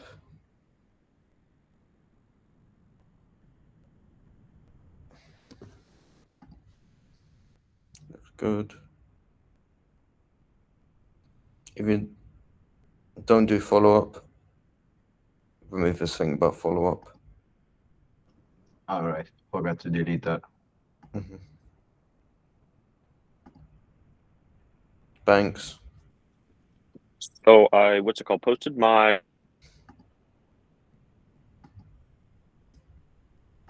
Wasn't worth listening. Make this pricing look nicer. Right, you can see this isn't centered. Just make it look a bit better. Okay. Otherwise, yeah, it's a short presentation, but it doesn't say more than it needs to. It's fine.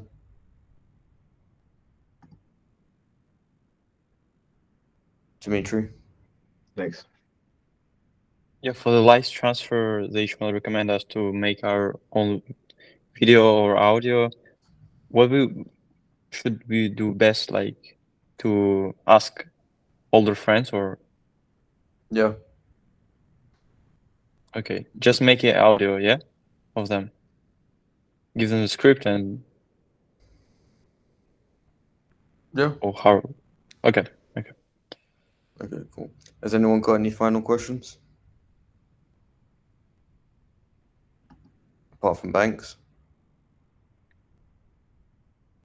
No? Okay, cool. Guys, we'll see you tomorrow. Kian, can I quickly speak